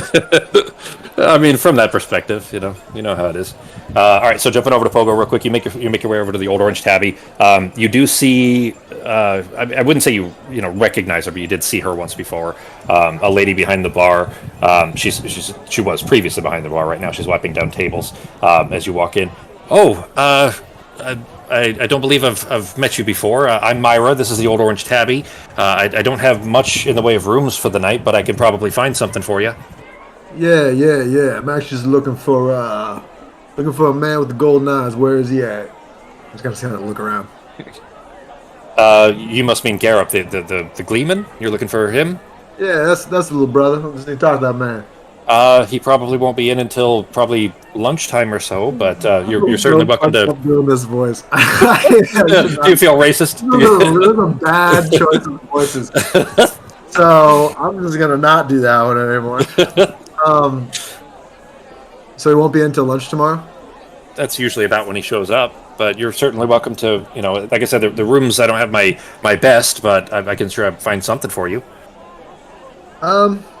Well, he's an old friend, and I just thought he worked here. I can come back tomorrow. Does he have anyone else he hangs out with here that I could talk to, just to see if more details about him when he's coming in? I mean, he usually kind of keeps to himself and works. He's a great worker, but he isn't necessarily all that personable when he's here, I'm afraid. Okay. Do you want me to let him know you stopped by? Yeah. Are you guys serving ale still? I mean, always. All right. Let me grab an ale, and I'm gonna go. I'm gonna go ahead and grab an ale, and I'm going to go sit at a table, and I'm gonna keep an eye on the place and see if there's anyone that looks suspicious, because I'm not in a good mood for this. So. It is a tavern in the middle of the night in a very big city. So I guess what threshold of suspicious are we talking here? I want to look for anyone with other colored eyes that could have given the same things that he has. Okay. You're thinking you're looking for Garrop if he's trying to disguise himself.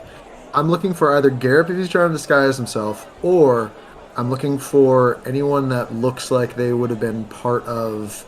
I forgot the guild that Garrop was part of. Silent Road.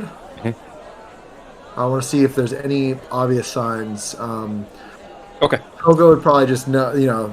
Takes thief to know thief. Maybe if he sees. Yeah. No, that's totally that's what I was looking for. Is not not trying to start a bar fight type of thing. Just looking for anybody who might be connected to this issue.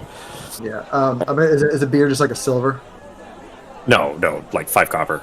All right, yeah. I'll go ahead and I'll give her. I'll just do a silver, and she can keep the change.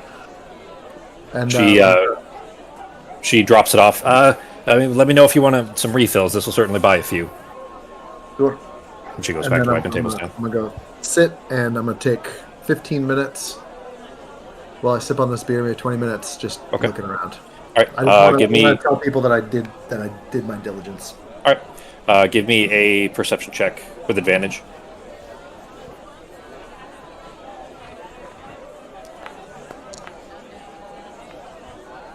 Okay.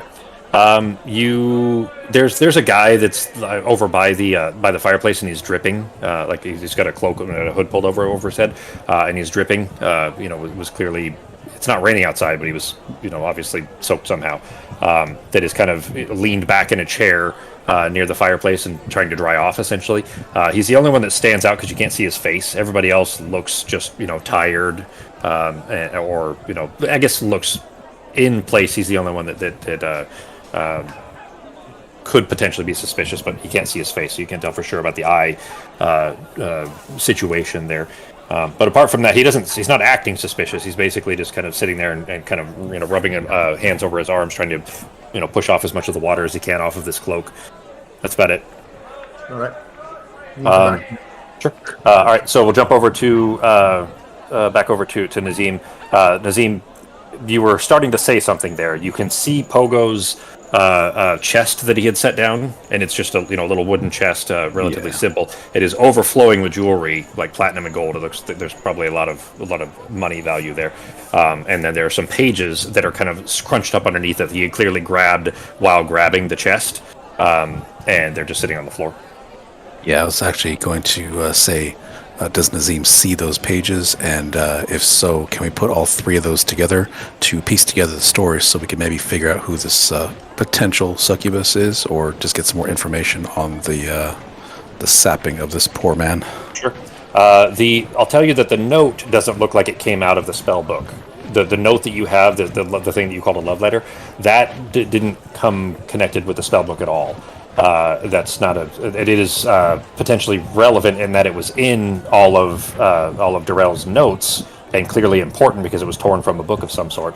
The notes that are elsewise there with Pogo's things do look like they were taken, like literally ripped out of the spell book that you also have. Gotcha. All right, well, let's take a look at those pages. Make sense of everything. All right. Then you pull out from beneath the chest full of jangling jewelry. It is another page that is torn along the left edge, as if ripped out from the book. In fact, if you flip through the spell book, you can find the page where it was, near the end where the research notes were.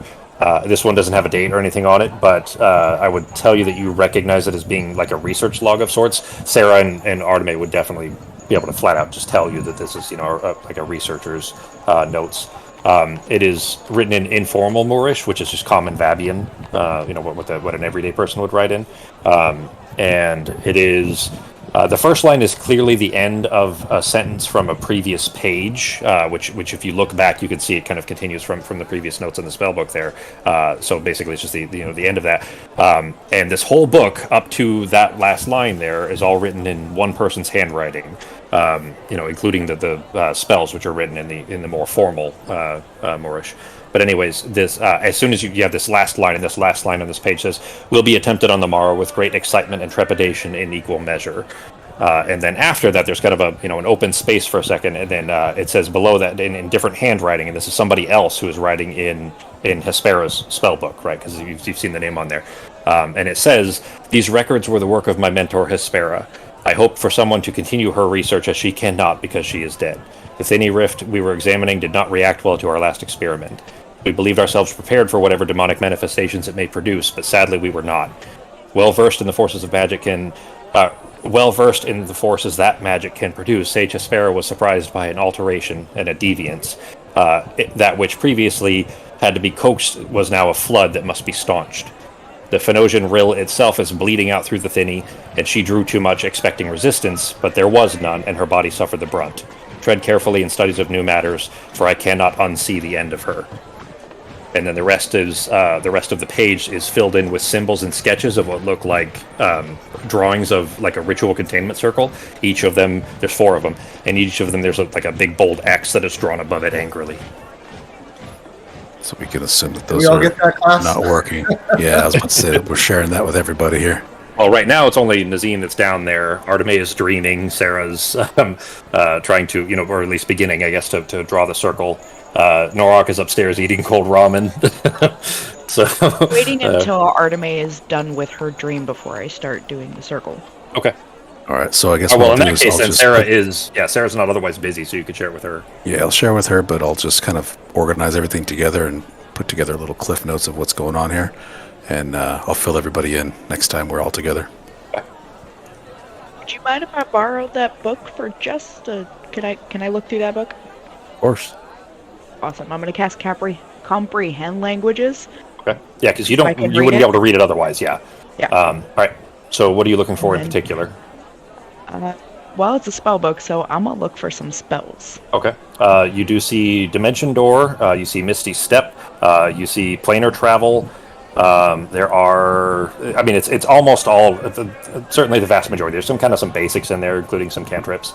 But there's the majority of the spells in here are definitely scribbled by a not particularly competent mage. Definitely not tower trained. These are not written by a professional. These are written by somebody who is like a utilitarian, I guess. These are cheap tools, but important tools. Not an artisan. There is one that stands out called Molecular Recall that you're not familiar with. It's definitely an alteration of Word of Recall. It's a transportation spell, but not for people. It's for objects to teleport an object, which stands out because that is relatively unique to you. But there's definitely ones in there that you're not familiar with. They're higher level as far as your ability to cast wizard spells and not your innate sorcerer spells. But there are, there's certainly some in there that you could use. I'll tell you that also just spending some time holding on to this book, you feel like if you were to spend some time with this and kind of specifically attuned to the spellbook, you could actually use the spellbook itself to cast certain teleportation spells. But beyond that, it's basically a researcher's spellbook who kind of put all the spells in there that they could potentially use and then fill the rest with research notes. Do you mind if I hold on to this for a little while? I wanna see something. Yeah, it's just shared property. It's all good. Okay.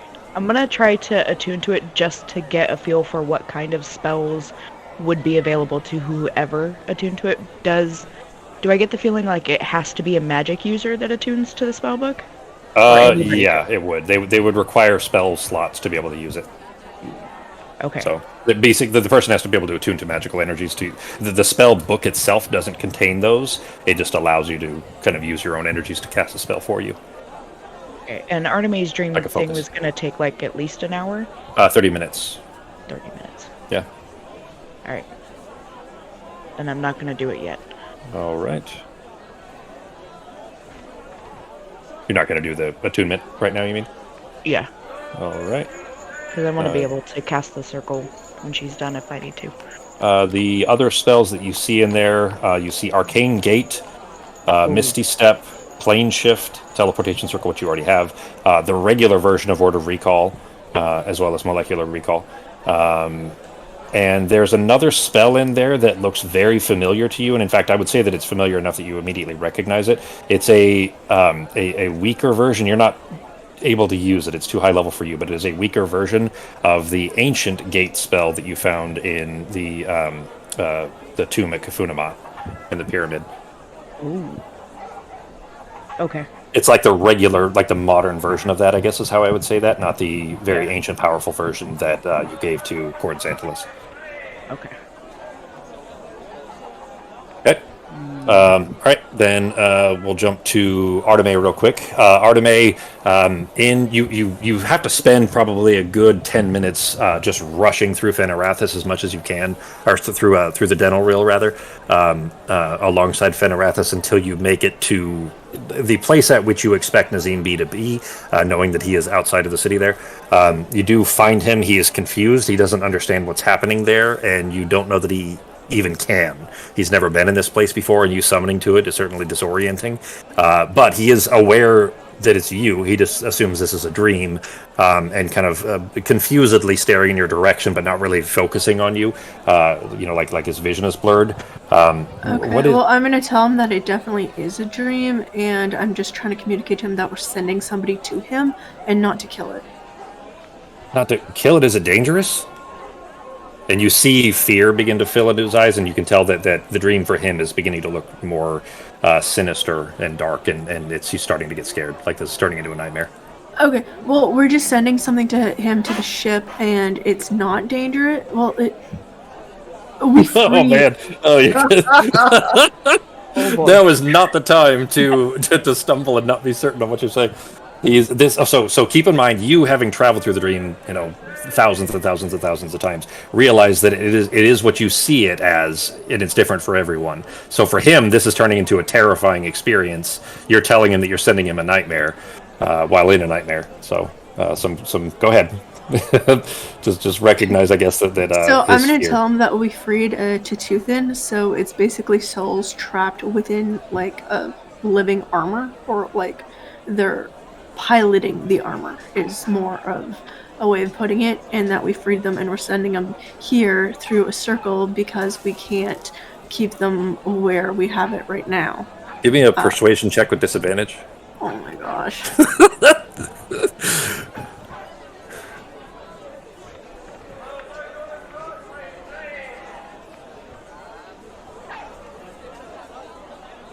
I didn't have a nighttime city thing for this. I should have.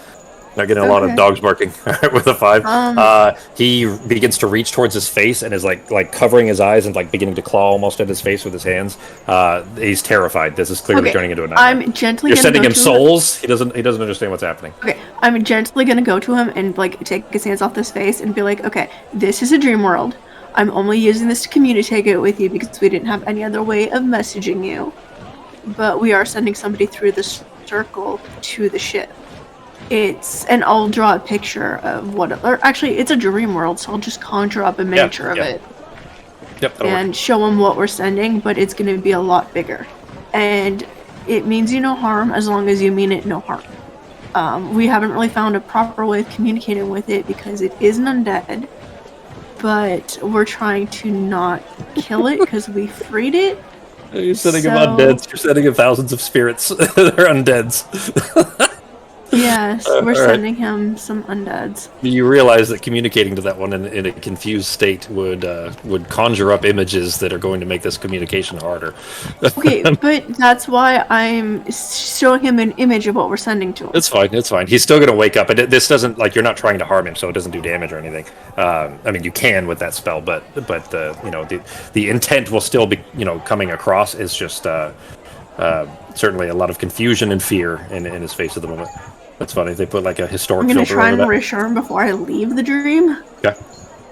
All right. Well, you take your time and trying to assuage his fears and explain the situation to him to let him know to expect the Tutusian. Just relax. We're sending thousands of undead. Yeah.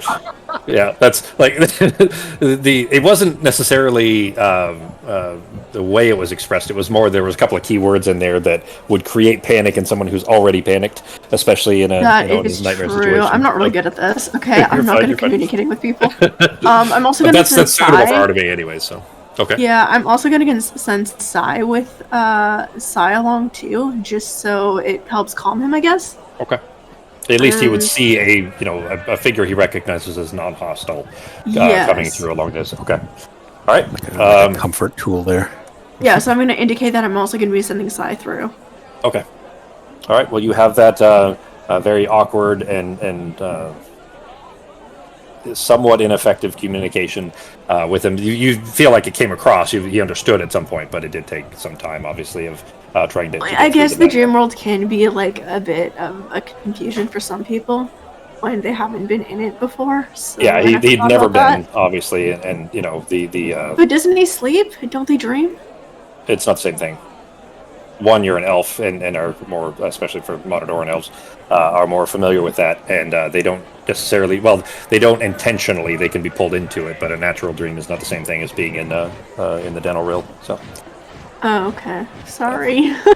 But you do, at some point over time, anyways, finish expressing the message you needed to him, and then you wake up in the basement there with Nazim and Sarah looking at a book with some torn out pages. Okay. I'll say I sent the message. I'm gonna send Sai with him, and whenever we want to get started. All right. Jumping back over to Pogo. Pogo, no one else has come in. Two of the people that were sitting at a table, on the other side of it, it's a relatively large, main room here. You know that there's an upstairs as well, but you didn't hear anybody walking around up there. You can go and look if you'd like, but you don't hear anybody. Like, nobody's on the second floor of the, where Garrett was before. Remember, you guys were on the second floor and he was staring through it. You don't hear anybody up there, so as far as you know, it's empty at least. And there's no one else down here except for you and the guy that's by the sitting by the fire. And just to confirm, the Silent Road, those are the ones that actually it wasn't the Silent Road that took the dad and Avar. It was No, so the Silent Road are the thieves guild, essentially, like the not good guy thieves, but the higher. But it's the other higher class ones, isn't it? It's the, what do they call them? They stood for an old word for the standing army or forces or something like that. Or was Are you talking about the fifth column? Yeah, it was in the fifth column that actually took the Avar and the dad? No. Oh. Garrett didn't give you a name. Garrett didn't tell you who these people are. They could potentially be the Silent Road, because you do know that Garrett works with the Silent Road normally. But the ones you're asking about are the ones who changed his eyes to gold, and he was clearly afraid of them, right? That's who you're talking about? That's who you're assuming took them? Yeah. He didn't give you a name for that group, I don't think. So we're not even positive. Just to confirm, I don't think we're actually positive the Silent Road is who took them. They were just the ones that relayed the message to us. Correct. All right. Yeah. Pogo, after thinking about this for a while and watching this person, not seeing any other possible leads, being tired and a little angry, he's going to walk over to this person and just kind of lean over on the table, look the person in the face until they take notice, and just quietly part of the Silent Road and see what their reaction is. Definitely confusion in the eyes. I tell that's below the passive. Go ahead and grab him by the collar. And okay. Close to my face. He's kind of leaned back in his chair. You grab him by the collar, you might knock him over. I'm pulling him straight pull back to the table. All right. Are you part of the Silent Road? Who's the Silent Road? Who are you? What do you want? I'm just going to pull him a little closer and say, we did what was asked. Tomorrow we'll be seeing you. And I'm just going to push him back in his chair, and I'm just going to leave. All right. Your hand is dripping. You grabbed his collar, and he was still soaked. You settle him back down. He's definitely completely confused. Kind of stands up and kind of staring in your direction, like he's prepared for you to try to swing at him, even though he's twice your height, probably at least twice your height. And I'm not going to look back like a cool guy in an action movie. They don't look at explosions. I'm going to leave. I'm going to walk back, and I'm going to tell the group that Garrett won't be there until tomorrow, early afternoon. Yeah, I'll tell you that certainly with your minimum anyways for your passive there, he had no idea what you were talking about. He was not related. That's fine. I'm not in a good mood. but just in case you set the tone, in case somebody else was watching, in case anybody else was in there that saw it. You make your way down to the basement though, at the Gypsy's Gaze, and see Sarah. Norok is upstairs, still eating cold roast and ramen. G. It's been half an hour. I guess I'll go see what everybody else is doing then. All right, then you guys make your way back to the basement. The Titusian is still there, of course. Sarah is drawing on the walls like a child, and then Arteme and Nazim are kind of looking over a book that, I guess it was given to Sarah as well, but they had some notes and books that they were looking over. I don't know what the current state is. You guys can fill that in. Would have filled in Arteme and Nazim what the book does. That, like, if you attune to it, you could probably get some teleportation spells. I also don't care who takes it, but I want to steal a couple spells out of there for my wizard thing. So I'd like to spend a little time with it whenever we have some time. Yeah, Pogo doesn't do nerdy wizard books, but he might read a couple if he has the ability to. I don't know if bards can actually get spells from books. You can via Magical Secrets, is what it's called. You can't write it without taking wizard levels or whatever that feat is called, Arcane Initiative or something like that. But anyways, you can use them for Magical Secrets, which is a bard feature. But other than that, no.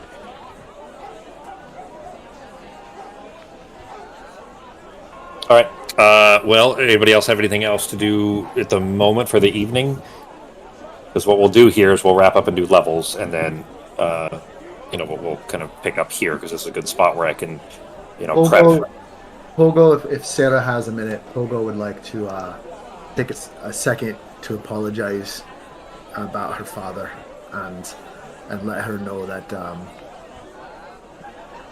years ago, when I knew Gerrit, when I was in this city a long time ago, he would have never done the things that he or the people he's working for did tonight. If I had known that he's changed in this way, I wouldn't have bothered putting our time and our effort into this task, and I'm really sorry for how it turned out. Honestly, we all agreed to do it because we needed the money. None of us thought that they'd take my dad or Avar, so I can't blame any of us. We all agreed to it. I can, however, be super pissed off at your friend for not being like, by the way, if you take this job, I work for some weird people, some shit may happen. Honestly, like, the fact heads that up, they accepted the job would have been fine. They didn't really have to kidnap people. So, Sure. That's on them. This is a private conversation. Oh. Okay. Arteme is always the awkward social butterfly. She's like, so actually, it's a tiny room. There isn't room to have a private conversation. I mean, you did say pull her aside. You could have, I guess you could, yeah. So. We're in the corner. I have elven ears, okay? I pick up a lot of stuff. Real quick, though, I just want to, just as a reminder, because I know this isn't your guys' fault at all. This is just, that it's been so long and we've had so many kind of start and stops, I guess. The primary reason that you're here was not for money, remember? I was trying to get information on... You're trying to get Clover. Yeah, Clover. You're trying to get the information on where Clover is so that you can recover her. I know, but yeah. I agreed to do this job for money so that way we could get the room fixed. Yeah. Otherwise, we probably could have figured out another way to get the information out of him. I'm just going to kick the little chest filled with jewelry and shit and be like, I mean, that will probably cover it. Oh, by the way, Sako, the chest that Nazim grabbed is magical as well. You didn't you didn't really spend any time looking at that, but that was also magical. The one you had coins in there of copper dragons on both faces. Sparkly chest. Yeah, I think all I did was look at the pages that were stuck to the bottom. Yep. So you have that to investigate as well. All right. So yeah, in short, Pogo is going to apologize, and Pogo feels a bit guilty that he's led us into this more dire predicament than previously anticipated. Also, he would have done this before, but he would have given our little lockpick girl, Nessie or Nellie, whatever her name is, would have given her like a handful of jewels from the chest. Oh, okay. All right. To go on her way and to forget that she knew about us, but that we might call on her again. But for her safety, better pretend she was never here. Then when you did that, she squinted at you and says, "You realize this is more than what we agreed on, right? Like, you trying to buy me into another job? Because I'm not doing another job." This is just because hazard pay. It's hazard pay because it went horribly wrong. Yeah, but mostly for to be quiet about everything. I'll tell you, the impression you get is that she was kind of hoping there'd be another job, as long as she doesn't die. Like she well, there might be another job, but just pretend you don't know us from this job. Yeah. So it was in this sense of like this. That was, now that we're here and safe, it was kind of fun. But she could definitely be talked into doing another job. But she does take then the a quarter or so of the, because I mean I have a value of what that chest is worth. I would say that Pogo, you would, looking it over, one, you recognize that these are from Southern Vabi. These are a style that isn't particularly a style, something that is out of style here in the Empire. Now that Vabi is beginning to kind of start a war almost with the Empire, but even still, you could sell it just for material value alone for probably about 1,500 gold. If you were to take it to Vabi, you could sell it for a lot more.